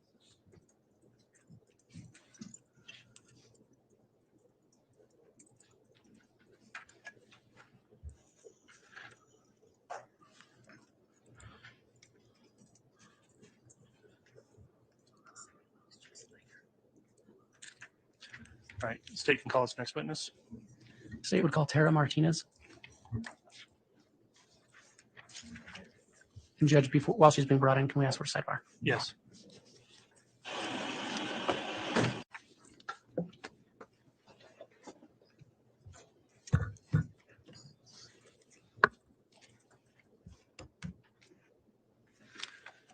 All right, let's have the witness brought forward then to be sworn.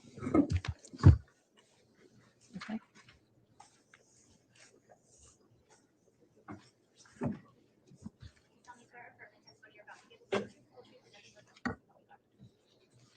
All right. We will accommodate any assistance you need getting up here, the bailiff, so please take your time.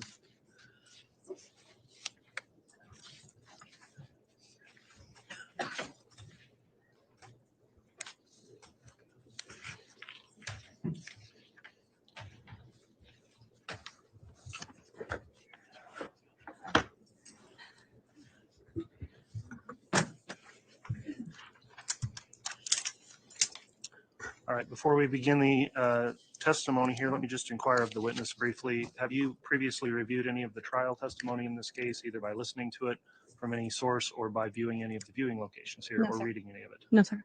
Okay, thank you for that. So with that in mind, in your testimony, please make sure to make verbal responses to any questions so we keep the record clear. Please try to avoid speaking at the same time of anyone that's questioning you. With that in mind, then, Ms. Smith, if you'd like to inquire on direct, you can do so. Thank you, Your Honor. Good afternoon. Good afternoon. Will you introduce yourself to the ladies and gentlemen of the jury, please, and spell your last name? Yes, my name is Tara Martinez, Martinez. Ma'am, how are you employed? I work for Idaho State Police Forensic Services, Okay, what is your title? Forensic Scientist 2. Okay, and what do you do as a forensic scientist at the lab? So I'm in the latent print section. So that means I process items of evidence to develop latent prints, and then I compare those fingerprints, and then I respond to crime scenes. How long have you been at the Idaho State Lab? 7 years. Do you have any special training to do your job duties? Yes, I first have a bachelor's of science in biological science with a minor in chemistry and a specialization in forensic science.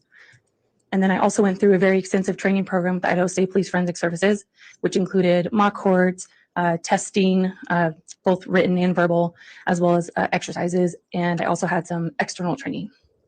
And I forget, I don't know if I heard, forgive me, where did you graduate? California State University, East Bay.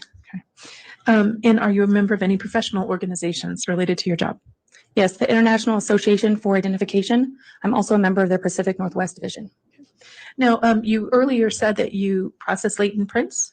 I process items of evidence to develop latent prints, or in hopes of developing latent prints. Okay. What is a latent print?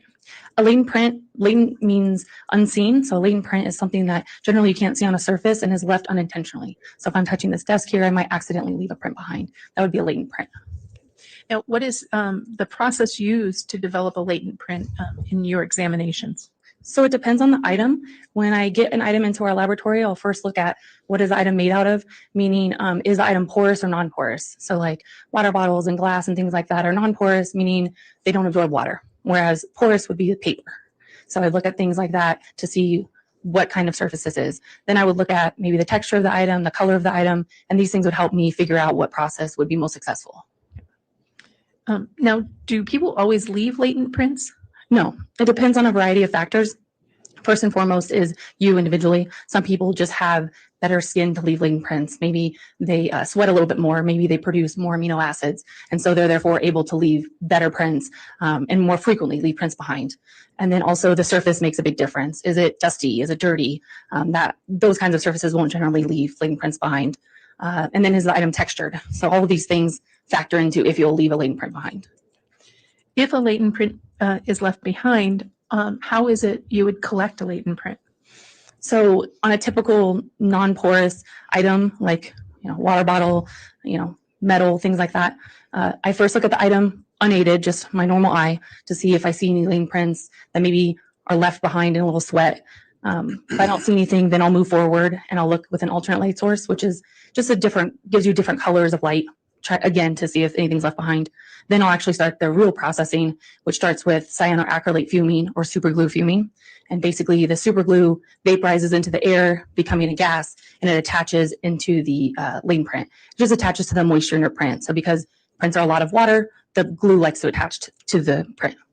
After that, I do a dye stain, which is generally generally makes the whole item stained, but again, it's more attracted to the glue prints because they're a different texture than the rest of the item. And then once that's done, I powder the item. So that's kind of like a general for like a non-porous item. So when you talk, a lot of us think of fingerprinting as just dusting it with some powder. It sounds like there are multiple other steps. Yes, dusting is one way to do it, but there are a lot of different techniques depending upon the item and what you're trying to look at. Okay. If any of those processes work and you're able to sort of have a latent print appear, how do you go about comparing it to someone or something? So the methodology is ACE-V. Each letter stands for something. So the first is A for analysis. So I have this print, I've developed it from processing, and I'm looking at the print overall to see, first, do I know what area of skin this print is from? Is it from the palm of your hand, or is it from a fingertip? Stuff like that. And then I'll look at it to see what kind of distortion it has. Every print is going to have a little bit of distortion. So I'm going to see, is it smeared? Is it spotty? Things like that. And then I'll look at overall, do I think this print has value for comparison? Do I think it has enough information to be able to move on to the next step? And so the next step would be C, stands for comparison. And at that point, I'm doing the back and forth between the unknown print, meaning the latent print, and the known print. And I'm comparing the two to see the details in the unknown print, do they match the known print, or do they not match the known print? And so I'm going back and forth to see, are the details similar? Are they spaced the same? Do they appear to look the same? And then after that, I go to E, which is evaluation. So at that point, I'm saying, do I think that these two came from the same source, the unknown and the known? Or do I think they didn't come from the same source and I can exclude the two? Or third option would be, do I not have enough information to say either way? Is the print going to be inconclusive? And then at that point, I'm done with what I'm doing. And then the V stands for verification. So another analyst comes behind me and starts the process all over again. Okay. So just so that I'm clear, because there was a lot there. All right. So analysis, you look at the latent print to see if it's of sufficient quality to compare to something. Yes. All right. And then you do a comparison. Yes. All right. So if you have a latent print left of an object, how would you find something to compare it to? Generally, that information comes from the agency. They'll let us know these are the persons that could be involved in this case. And then I can get the fingerprints, the known prints from them directly, or I could get them through our database. So it just depends. Okay. So when you say known prints, that's prints that someone took from someone who had an ID on them or have been identified with a particular person. Yes. Okay. And so you take the unknown that's on a surface and you compare it to known people that you have prints for. Yes. And you said something about a database. What do you mean a database? Yes. So there's a few different databases we use. They're law enforcement databases, and the people could be in the database for a variety of different reasons. And so we can generally pull prints from that database to help us with our comparison. Okay. Do you also sometimes go out and get prints from individuals so that you'll have copies as well? Yes. And then the evaluation process, was that the E? That is the E. Okay. And that is where you look at them to see whether you believe they're a match. Yes. Okay. And then verification process, that's when somebody else basically double checks your work? Yeah, they start from the beginning. So they do their own analysis, their own comparison, and then they have to do their own evaluation, and then we have to come to some agreement. Okay. So let's turn to your lab. I believe it's 2020, and then the numbers are 2233. Are you familiar with that lab number? Yes. Okay. Is that the lab number associated with Chad Daybell, Lori Vallow, JJ Vallow, and Tylee Ryan? Yes. Okay. What was your first contact, if any, with that lab number? My first contact was we were requested, myself and someone else was requested from our laboratory to assist Rexburg Police Department at the coroner's office to help obtain prints from JJ Vallow. Okay. And did you go to the coroner's office and get JJ's fingerprints? Yes. Okay. Did you have any other contacts with that case? Yes. I later went to both Rexburg and St. Anthony to obtain fingerprints, footprints or foot exemplars, buccal swabs, and hair samples from Lori Vallow and Chad Daybell. Okay. So you got fingerprint samples and samples that could be used in DNA. Yes. All right. Those would be their known prints and their known DNA sample. Yes. All right. Did you also obtain any known samples from Alex Cox? I obtained known samples, not myself. So I got some through two different means. The first was the FBI database, or they're on file with the Federal Bureau of Investigation, a fingerprint card. And then later I received other fingerprints from Gilbert Police Department in Arizona. As a result of Alex Cox's autopsy? Yes. So you had two different known samples from Alex Cox? Yes. All right. Now, turning to that, in this case, did you do any actual latent print examinations? Yes, I did latent print processing and comparison. Okay. Can you tell us how you came in contact with the evidence that was submitted to the ISP lab in this case? Yes, so I checked out items 10, 11, 12, 13, 14, and 18. And then I subsequently processed those items to try to develop latent prints. Okay, let's break those down just so that we have a clear picture of what specific evidence you looked at. So item 10, what was your item 10? Item 10 was a white drawstring bag with gray colored duct tape tape described from the agency as a bag around head JJ. So it was a white bag that was around JJ's head. That's what I was told, yes. Okay, and that was identified as lab number 10. Yes. What was lab number 11? Lab number 11 was a bundle or a mass of plastic bags and gray colored duct tape tape. The gray colored duct tape tape was labeled by myself as 11.1 through 11.11, and then the bags were labeled 11.12 through 11.15. And these were described by the agency as body bag and plastic JJ. Okay. So when you say body bag and plastic, was it the plastic, a black plastic with gray duct tape on it? Yes, the item that I processed was a black pieces of black plastic and gray colored duct tape tape, but it was submitted to me in a plastic body type bag. Okay. And you processed that. Let's just quickly talk about how you processed it without getting into the late print analysis. What did you have to do so that you could process that item 11, the black plastic with the gray duct tape on it? So first, a lot of the duct tape was attached to itself. So to be able to process it fully, both the non-adhesive side or the non-sticky side and the sticky side, I had to take it apart from itself. So all the plastic was pulled apart from the tape and the tape was pulled apart from itself, and hairs were collected during that process. And then I proceeded to do the non-porous processing sequence, like I mentioned earlier. But the duct tape, because it has an adhesive side, I added an additional process that targets that area. Okay. Well, there was a couple of things in there I want to make sure I understand. So that the tape that was attached to the black plastic and identified to you as from body bag, right? You took that tape apart? Yes. Right? You pulled it apart? Yes. Okay. And then did you examine the black plastic? Yes, both were processed for latent prints, both the plastic pieces and the duct tape. They were just pulled apart from one another to be able to process individually. And then in item 11, you indicated something about hairs.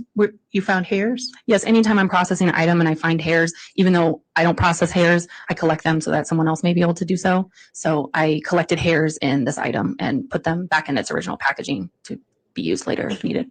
Okay. And so when you say collected hairs, it's hairs off of that black plastic and the duct tape, the gray duct tape. Yes. Okay. So item 12, what was item 12? Item 12 was one piece of gray colored duct tape said by the agency to have been taped from mouth JJ. Okay.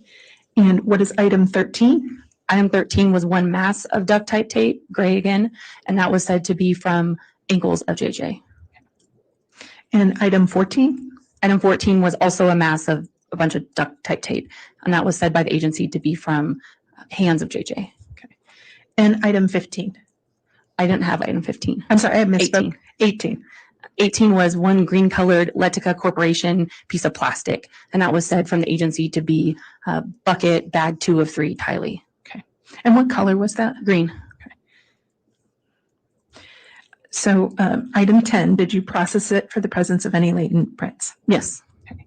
Did you develop any usable prints on that white bag that was labeled JJ had? No. There were no usable prints on item 10? No. Okay. On item 11, that gray duct tape on the black plastic, did you develop any usable prints on item 11? Yes. Okay. Item 12, did you develop any usable prints on item 12, the piece of gray duct tape? I believe you said hands? That was mouth. That was mouth. And no. Okay. And item 13? Yes, I developed latent prints. Okay, and that was around? That was around the feet of JJ, or said to be. Around, item 13 was around what? The feet, I'm sorry. Okay. And item 14? That was the tape around the hands, and I did not develop any latent prints there.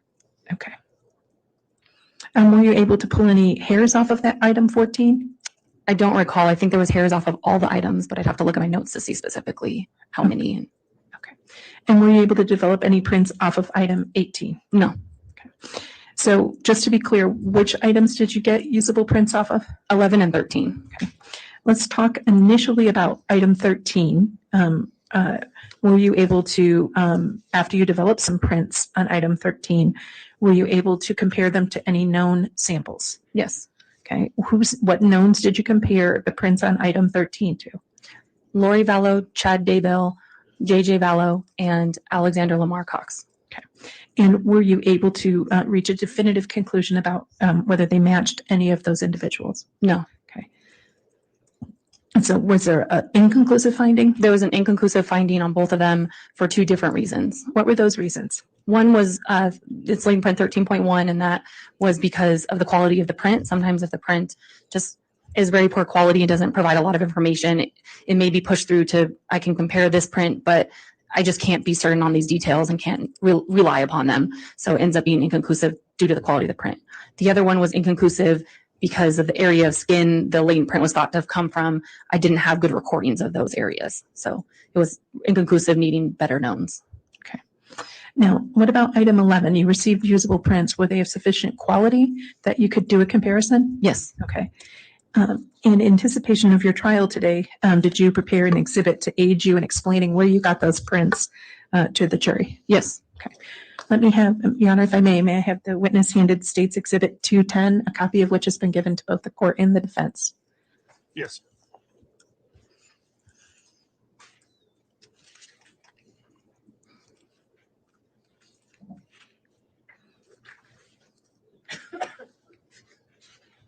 Thank you.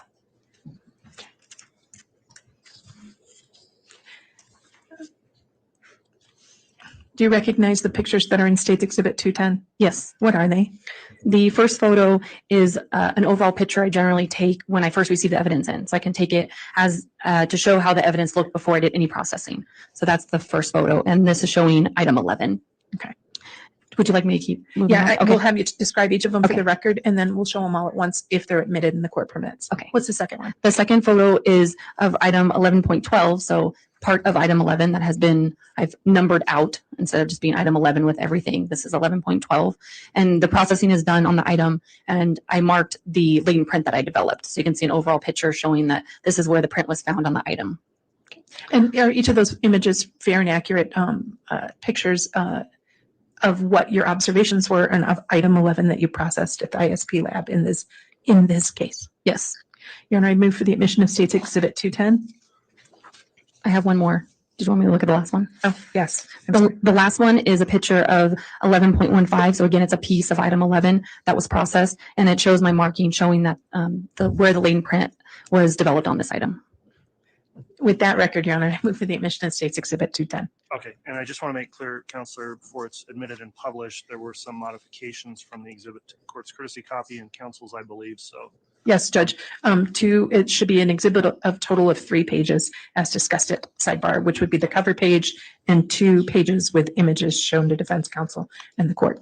Okay, with the exhibit limited to that, which will be submitted as evidence to the jury, is there any objection from the defense? Given that explanation, Your Honor, we have no objection. Okay, then the exhibit will be admitted. That's 210. Thank you.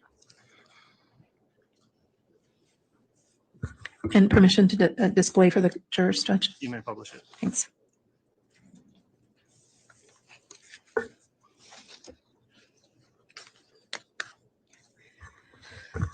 So the front page of 210 is just a title page, correct? Yes. Your name, your position, and your lab number? Yes. Okay. And moving to the second page of 210, could you describe for the record and for the jurors what we're seeing in the second page of State's Exhibit 210? Yes. So on the left, you're seeing Sorry for moving it on you. It's okay. On the left photo, you can see there's 2 different black bag type kind of images. So on the right one, the one that looks like it has handles, that is what I'm calling the body type bag that the item was delivered in. On the left of that is the black plastic and the duct type tape that is item 11, and that was the actual item that was processed. The one with Could you the do me a handles, favor, just a second? Yeah. Just do me a favor. If you could you show the jurors which one you processed, please, using the laser pointer Yes. that's up there? Of course. So this is the item that was processed, and then this is the item that was not processed. So this is just basically packaging. That's how I used it.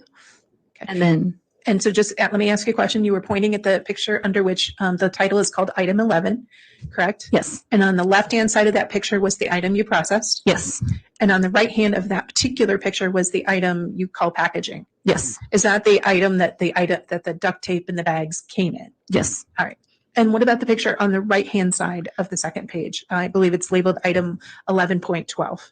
Yes, so this item here, item 11 in its entirety, was multiple pieces of plastic. Well, not multiple pieces, I'm sorry, let me correct that statement. A piece of black plastic with multiple pieces of tape on it. So taken apart, this is the bag in its entirety, is this picture on the right-hand side, and this is after processing. So what you're seeing here is just the bag part, and it's to show that this print here was marked. So that is print 11.12.1. So when you say the print, that was the print that surfaced after you processed. Yes. Very generally, how did you process the item 11 so that the print 11.12 was visible? So because there was both plastic and tape, I used two different processes. So I did the first process, like I described earlier, where I did visual and then alternate light source visual, and then the glue fuming, followed by the dye stain, followed by the powder. That's what I did on the bag. On the tape, I did the same thing, but I added a step, which is using a liquid powder that adheres to the adhesive side of the tape to try to visualize prints on the adhesive side. Okay. And I know you said earlier that usable prints were developed. Were they developed on what part of 11 and 11.12? On the plastic portion, not on the duct tape portion. Okay. And are we able to see there appears to be some handwriting up in the corner of that picture? What is that? This green Post-it note here? Yes. Yes. That's just my labeling system. I'm adding an additional label because the picture's taken so far away because the item is so large. I added a little note there to show. Okay. And then there appears to be some yellow up at the top of the image. The Yes. marking, yes. So the half moon mark is just how we draw our orientation. So for a print, that's my indication of what I think the orientation of the print is. And then I'm just drawing on it to show that that's the latent number. So this particular photo is showing that the latent is kind of angled and the print number is 11.12.1. Okay. And so is that the area on the tape, on the bag, I apologize, the area on the black plastic where you found a latent print? Yes. Okay. And when you say the orientation, that's the sort of the direction the print was facing or going on that black plastic? Yes. And so once you were able to develop latent print 11.12, were you able then to take and compare it to any knowns? Yes. Did that comparison yield any results? Yes. What were those results? I identified 11.12.1 to the right little finger of the card bearing the name Alexander Lamar Cox. Were you able on this item to make any more conclusions about latent prints on item 11? Yes, I have another latent that was developed on this item. And what was that latent number? 11.15.1. Turning to the third page of your exhibit, what are we looking at? This is a picture of the part of item 11 that had fallen off during processing. So it's part of the original bag. And this is showing the item after it was done processing, again, showing my marking for the latent in this green yellowy color here. Okay. And what number, I'm sorry, is it? It's kind of far away for me to see. What number was that latent identified as? 11.15.1. Okay. And was there sufficient quality to that print for you to be able to do any comparison to that one? Yes. Who did you compare it to? What knowns did you compare it to? For both prints, I compared to Lori Vallow, Chad Daybell, JJ Vallow, and Alexander Cox. Okay. And did your comparison yield any conclusions? Yes, I identified it to the right palm, so this part of your hand in here, to Alexander Lamar Cox. Okay. And so evaluation of item 11 in the lab, the black plastic with the duct tape, yielded 2 latent prints. Correct? Yes. And both of those latent prints matched the known prints of whom? Alexander Lamar Cox. One moment, if I may, Your Honor. Yes.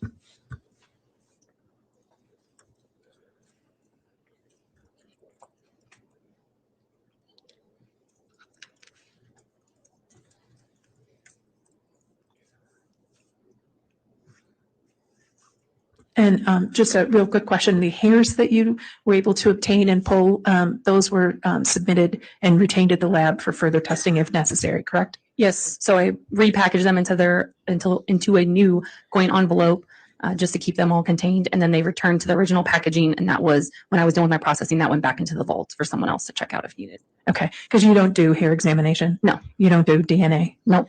And those hairs, however, were collected by you and Ms. Dace and saved for future testing, either at your lab or another lab? Yes. Okay. Thank you. I have nothing further. We have no questions, Judge. Okay, without any cross-examination then, that will conclude the witness of this testimony. May Ms. Martinez be released from any subpoena and excused? Yes. Any objection from the defense? No, Your Honor. All right, you can be excused Thank then. you. Please take your time. We'll have the bailiff assist you here, and if it helps, suggest the chair.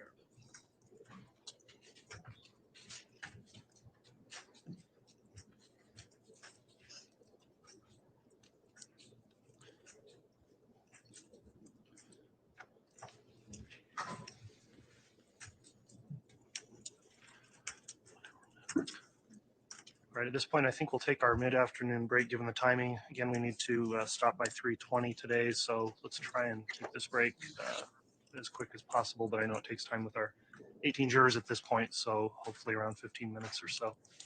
All right, please.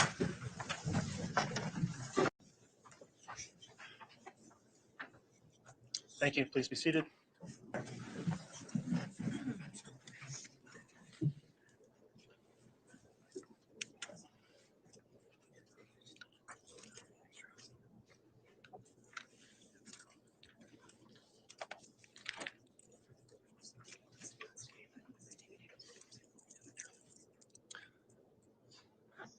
All right, let's have the jurors brought back in.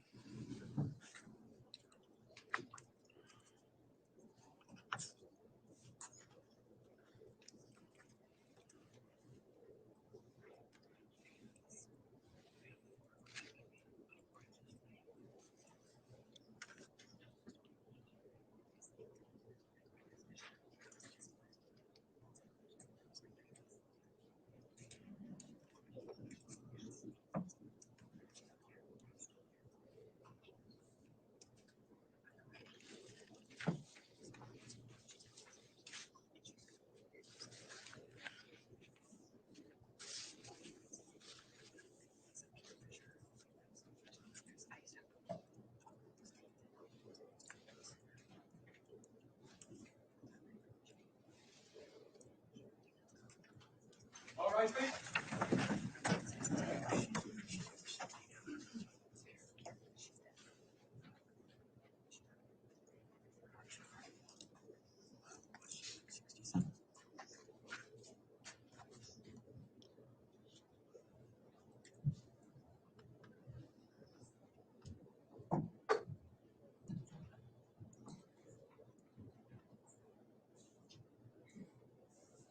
Here's our president for your honor.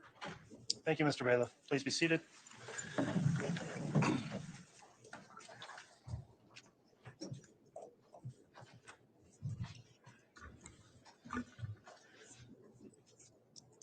Okay, we're back on the record on case CR 22-21-1624. The state continues with its case in chief. Mr. Wood, if you'd like to call your next witness, you may. The state calls Detective Chuck Consitis.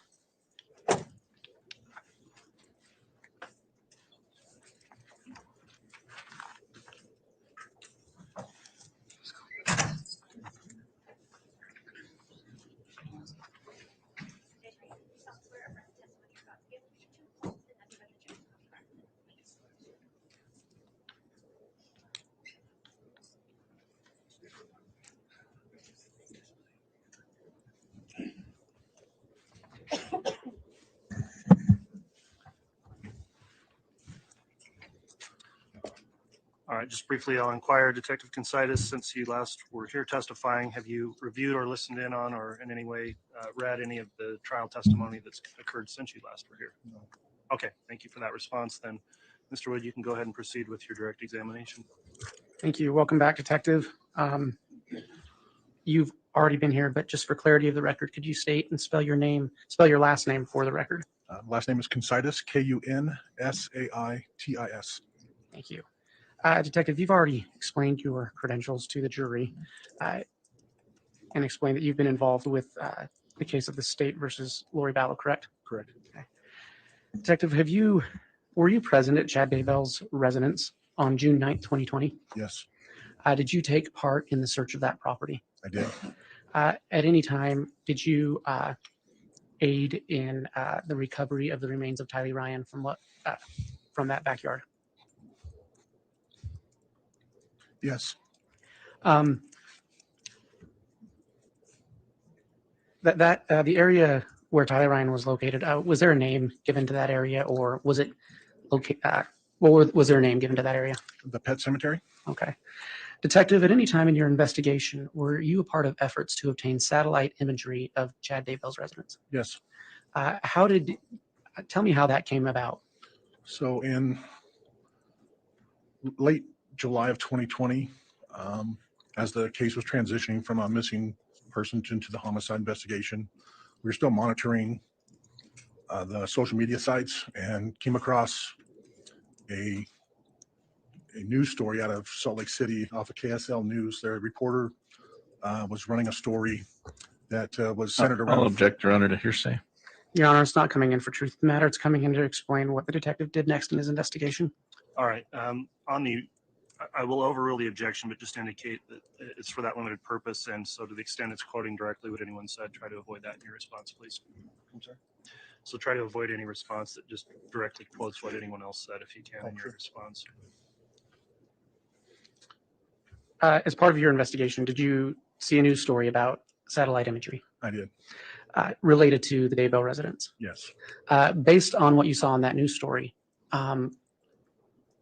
did you do anything in relation to that investigation? So I followed up on the information that was depicted in that news story and reached out and contacted Apollo Mapping, which was the satellite company or satellite broker for that story. Okay. And did you request any images from them? We did. We requested any images, I believe from the 1st of August through the end of October for images with high enough resolution that we may be able to pick up details on the surface of the Earth. Did you receive any images from Apollo Mapping? Yes, there were 4 usable images that we obtained.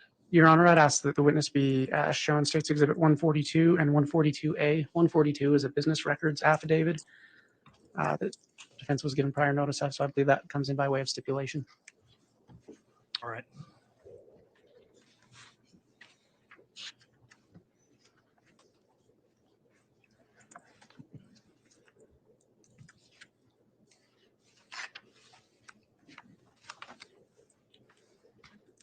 Detective, do you recognize States Exhibit 142?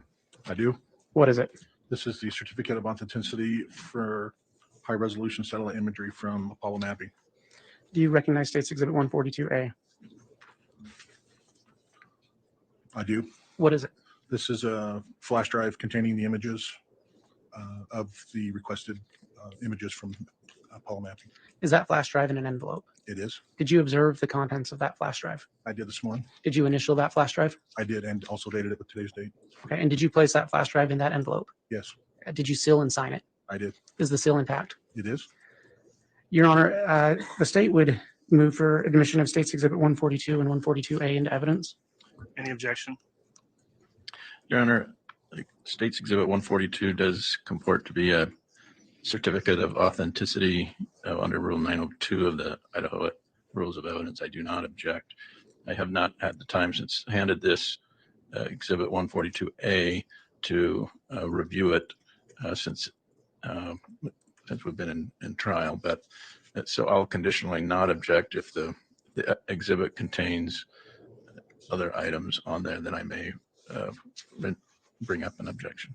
Okay, I'll keep that possible objection under advisement. Exhibit 142 is the certification. It's admitted. 142A will be provisionally admitted, I guess, pending it being published and making sure that it's not something defense counsel hasn't previously had or has any further objections on. So if you'll just move through things slowly, if you do intend to publish it, Mr. Wood. Thank you, Your Honor. Well, may I publish, and then I will do so slowly in a manner that defense has a chance to object if needed. Yes.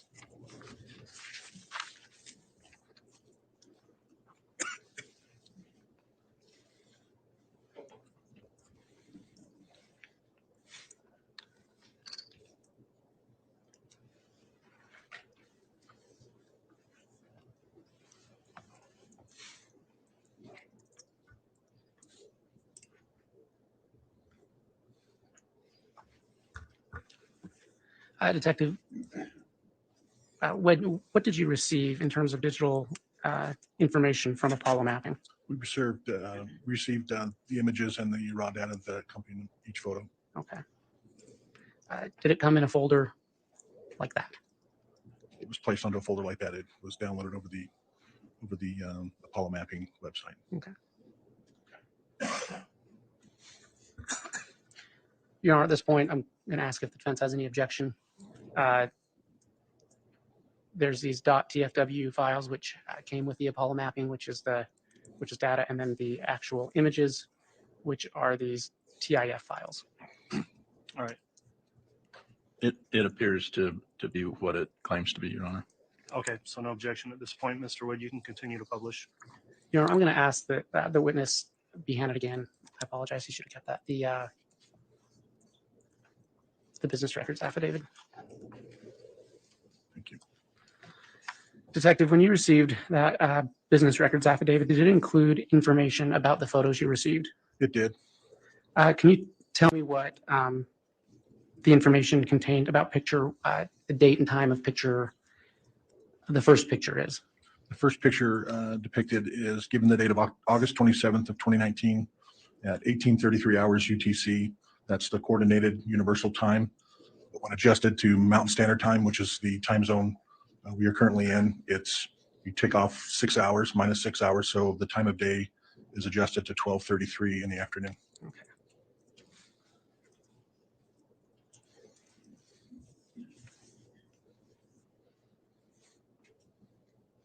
Detective, is this that first image?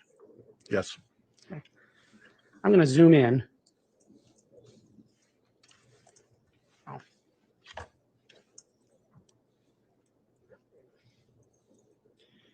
Do you recognize that property? Yes, this is an overhead aerial image of the Chad Daybell residence located at 202 North 1900 East in Rexburg, Idaho. Are there any landmarks that you recognize on that image? Yes. And if you could use a pointer just to point them out real quick. This is the main Daybell residence. This is the 1900 East. And this is the detached garage and shop. Here is a marker. It's a large bush. We have a fire pit right here. We have a standing section of fence. It's like a wood fence that's got 3 or 4 rungs on it. It's about maybe 10 feet long, 8 to 10 feet long, if I recall.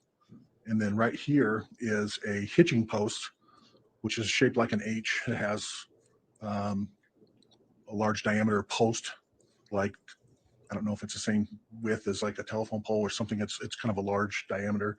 And that's the marker. At the base of that, there's a marker that was used for the pet cemetery. Detective, can you tell me about the second picture, about the date and time it was taken? The second image was taken on September 2nd, 2019 at 18:32 hours UTC. So again, adjusted for Mountain Standard Time, that's 12:32 in the afternoon.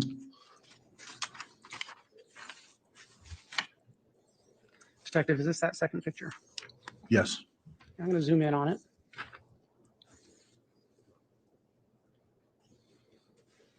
Is this the same property that you've been speaking about, the Chad Daybell residence? Yes. Okay. And the landmarks are the same as you saw before? Yes. Can you tell me about the date and time of the third picture? The third picture was taken on September 9th, 2019 at 18:32 hours UTC, so adjusted for 12:32 in the afternoon. And you said that picture was taken September 9th. Correct. Is there anything remarkable about that date in your investigation? Yes, as pertinent to our investigation, we believe that's the time frame, the day that Tylee was killed and buried on the property. I'm going to zoom in.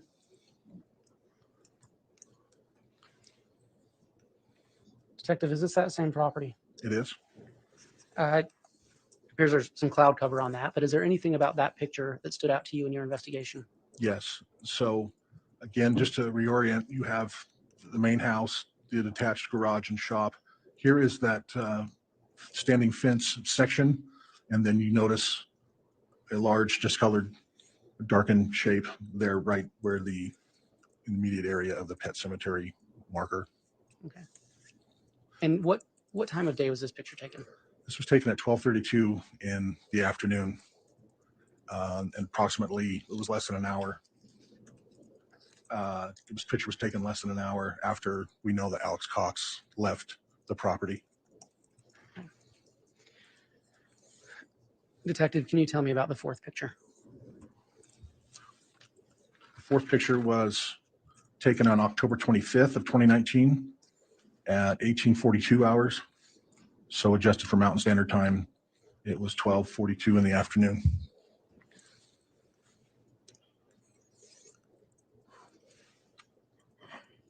Detective, I'm going to zoom in. And is this that same property It is. with the same landmarks that you observed before? Yes, the residence, the outbuilding. You see the fence, and you also see the hitching post at the pet cemetery marker, along with the fire ring and the bush for markers. Okay. One moment, Your Honor.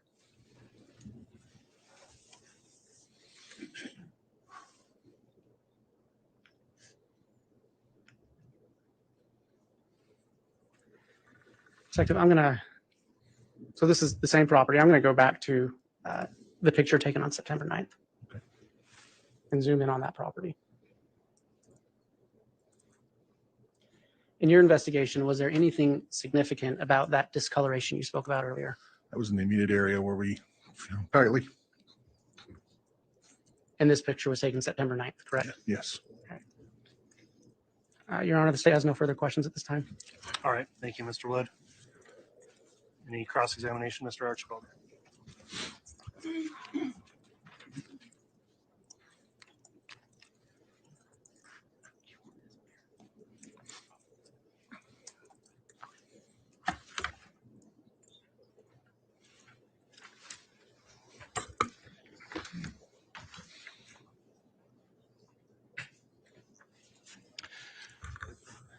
Detective, did you ask for all photos from this Apollo mapping company?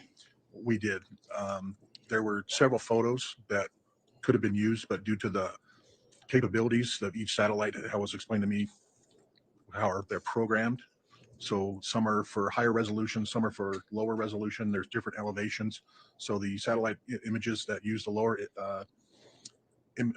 resolution will just pick up topography, like shapes of the mountains and the hills and the layout of the land, where the higher resolutions will depict sharper images that you're able to discern, like a house or a vehicle.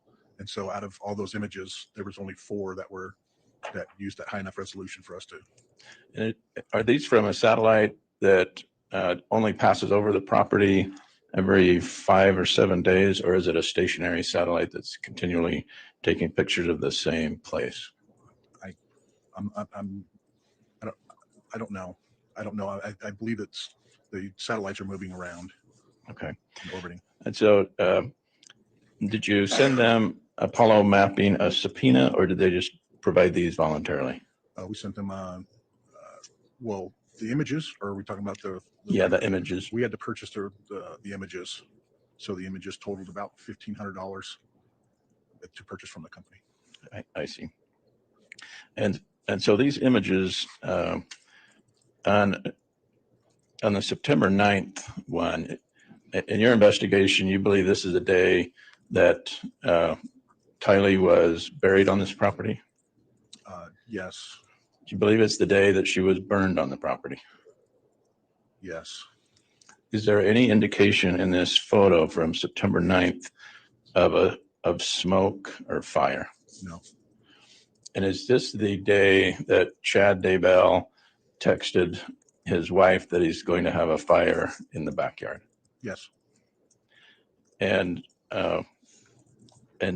when you were out there in June of 2020, was there evidence of a fire the previous fall, if you could tell? No. This fire pit that was there in June of 2020, had it been there for some time? or was it, or could you tell? I believe it was there for some time. So this fire pit that you observed in June of 2020, was it like for roasting marshmallows or burning limbs from trees, or could you tell?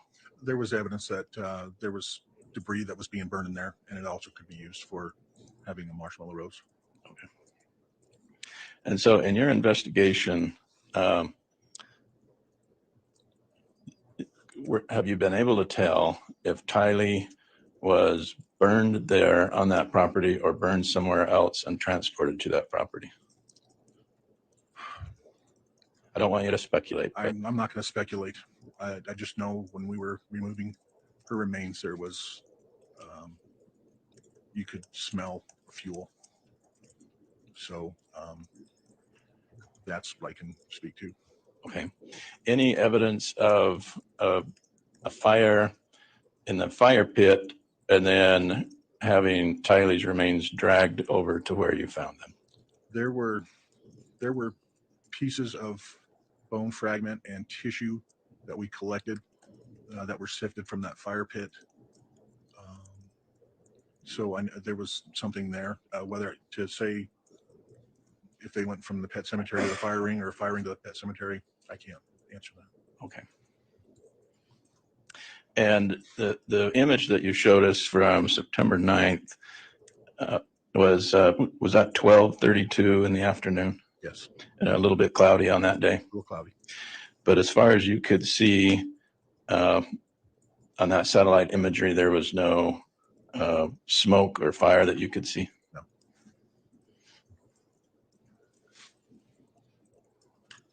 All right. Thank you, Detective.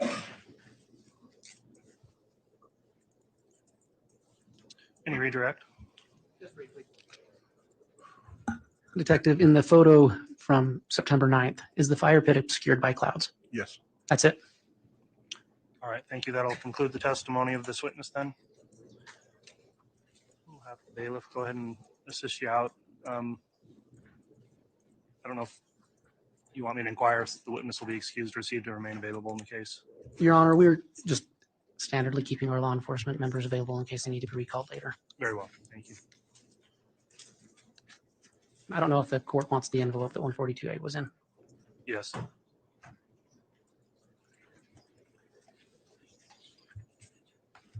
Could I have a very quick sidebar with counsel here?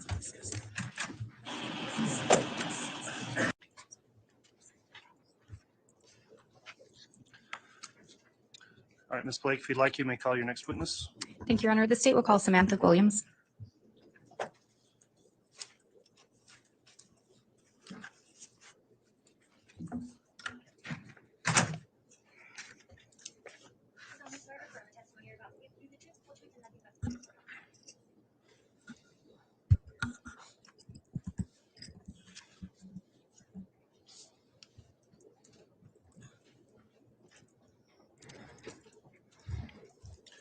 And Your Honor, before we get started, I would note that Ms. Williams is a victim in this matter. Very well. I was made aware of that. I don't believe the exclusionary rule would apply in this case, so I don't need to inquire as to whether or not any of this trial has been observed by this particular witness. So with that in mind, I'll just advise Ms. Williams, if you would please make audible responses, verbal responses to any question, and avoid talking at the same time as anyone questioning you. That'll help us keep a clear record. And with that, Ms. Blake, you can inquire on direct. Thank you, Your Honor. Will you please state your name and spell your last name? Samantha Gwilliam, Gwilliam. Are you related to Tammy Daybell? Yes, I am. She's my sister. Do you recall being contacted by law enforcement about a pet cemetery on Tammy and Chad Daybell's property in Idaho? Yes. Were you aware if Tammy had a pet cemetery? Yes, I knew she had one. We had seen it when we had gone up to visit. And I would ask that the witness be shown State's Exhibit 23A. I have 3 copies, so one for the court counsel, and then if we can have the witness shown one.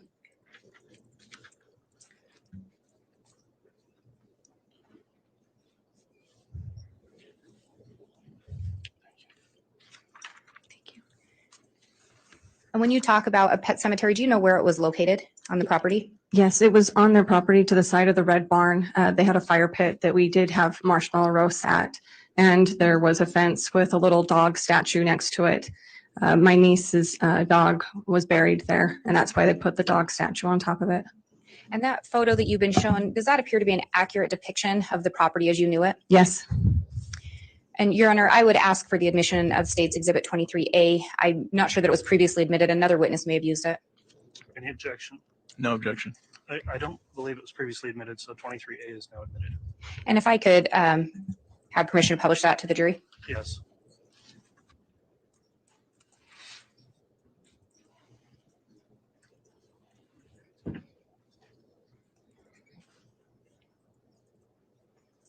And I think there may be a pointer up there. There is.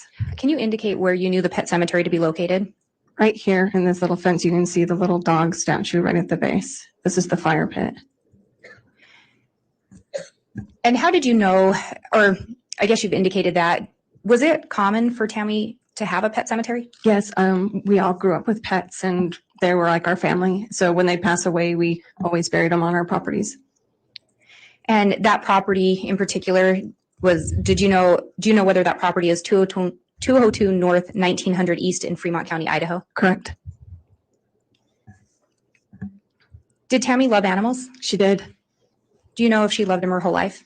Yeah, we always had pets, guinea pigs. She had ducks, like the whole gamut. We had all of them. Did animals seem to love Tammy? Yeah, she was a person that was, they were just drawn to her and she loved taking care of them.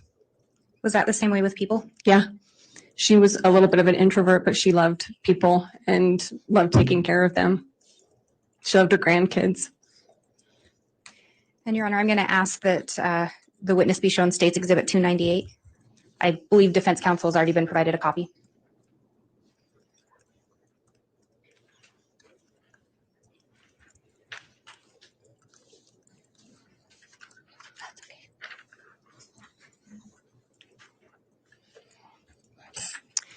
Do you recognize that photo? Yes, I do. And who is that? It's my sister. And Your Honor, I'd move for the admission of Exhibit 298. Any objection? Can I ask a question? Yes, go ahead, Mr. Archibald. When was this picture taken? Do you know? It was taken at the wedding of one of her children. Do you know about what year this picture was taken? Hold on just a second. Within the year or two of her passing. Maybe 2017? Yeah, or- probably 2017. I can't remember. All of her children got married quickly, the older kids within a year of each other. And so, within the same year. So it was all, within the year or two of her passing because she just started having grandchildren. With that foundation, Your Honor, I don't have any objection to the exhibit. All right, okay, Exhibit 298 is admitted. Thank you. And may I publish it for the jury? Yes.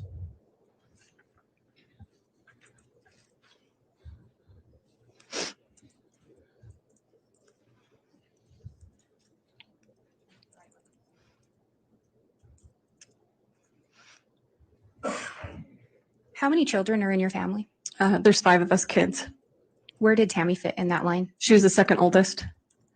And how many brothers? We have 3 brothers. And you and Tammy were the only girls? Yeah, we were the only sisters. Were you close growing up? Yes, we're only 4 years apart. And so we were far enough apart we didn't fight and close enough together that we got along really well. And did you maintain that closeness as you entered into adulthood? Yes, we talked every day and saw each other every day. And we did everything together with our children. And do you recall when Tammy started dating Chad Daybell? Yeah, I do. Did you know him from before? Yes, his family lives in our hometown. And so I went to school with his brothers. He was older than me. He was the same age as my oldest brother. So he was not one that I hung around with, but I knew him. Started dating him? Yeah, he was a really nice guy. Did you feel like he treated Tammy well? Yeah, he did. And then they ultimately ended up married? Yeah. And throughout their marriage, did you maintain contact with Chad and Tammy? Yes, we were very close. Was Chad in fact friends with your husband? Yes. Prior to Tammy moving to Idaho, how close did she live to you? We were 2 blocks away from each other. How often did you see her? Every day. Do you know how many kids Tammy and Chad have together? Yeah, 5. And you mentioned earlier Tammy's also a grandmother? Yes. Did Tammy want to move to Idaho? At first, no. She doesn't like change. And all of her family was there. So in Springville. So it was not something she wanted to do at first. Do you know whose idea it was for them to move? It was Chad's. Did Tammy work prior to moving to Idaho? Yes, she did. What did she do for work? At the time that they moved, she was the special ed secretary at the high school. And previous to that, she worked at the elementary school as the computer teacher. Was she good with computers? Oh, she was amazing with them. She was the go-to person. She was the go-to person if any of us had a question about something, that she could answer it, and she would pick up any new software and could figure it out. She was self-taught and was very smart. And the two jobs you mentioned, she worked closely with children? Yes, she did. When they first got married, do you know what Chad did for work? He was working for the Springville City Cemetery for the Parks Department. He was part of the cemetery upkeep crew. They helped prepare all the graves, and they took care of the cemetery, upkeep. Was he also involved in ever digging graves that you know of? Yeah, that was part of their job, is that they would dig all the graves that came through for any of the burials at the cemetery. Eventually, he came back and was the sexton at that cemetery, at that Springville. It was at the Evergreen Cemetery in Springville. And then eventually he was a sexton at the Spanish Fork Cemetery. How did you find out about your sister's passing? Chad called me the morning that she passed away. Do you recall what he told you? He told me that she had been really sick, and that she'd been coughing all night, and had gotten up and with a coughing fit around midnight, 1 o'clock, and had gone back to sleep. And he was awakened by her that morning when she rolled out of bed dead. Did that make any sense to you? No, because I had just seen her 2 weeks previous to that, and she hadn't been she wasn't that sick at all. She was very healthy. Did she indicate to you any activities that she was participating in? Yeah, she was in a clogging class, and she was showing us some of her clogging moves, but she was also preparing to run a smaller race in their town. So she was trying to stay fit and healthy. And how old was she? She wasn't 50 yet. We were going to get ready to celebrate her 50th birthday. When she came to visit in October, was that a normal visit? No, it was out of the blue.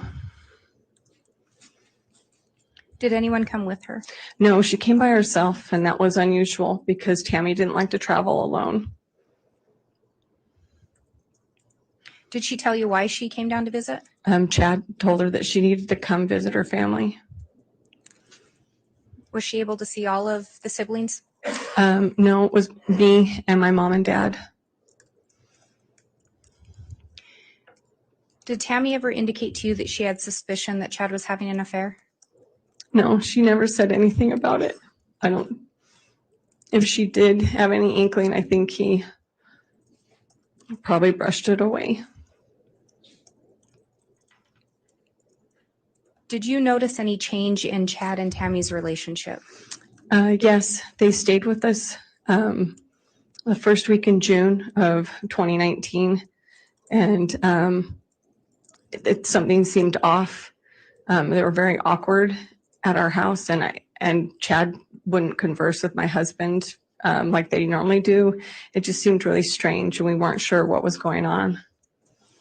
Were there any other instances where things seemed a little off? Yes, in my birthday in July, Tammy showed up at my front door to give me my birthday present.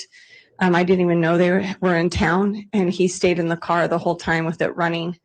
So she literally stood in my house for 5 minutes to talk, and then they just left, and he didn't even bother to come in and say anything. It was really weird.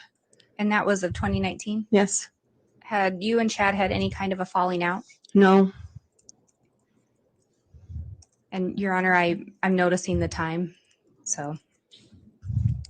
All right. Well, I appreciate that, Ms. Blake. Unfortunately, we need to break for the day, so we can continue with the testimony of this witness tomorrow. That's fine. All right. Thank you, Counselor. That will conclude trial for today then. We'll start back, as I mentioned, tomorrow at 8:30 and plan on running a schedule until 1:30 with a shortened break time.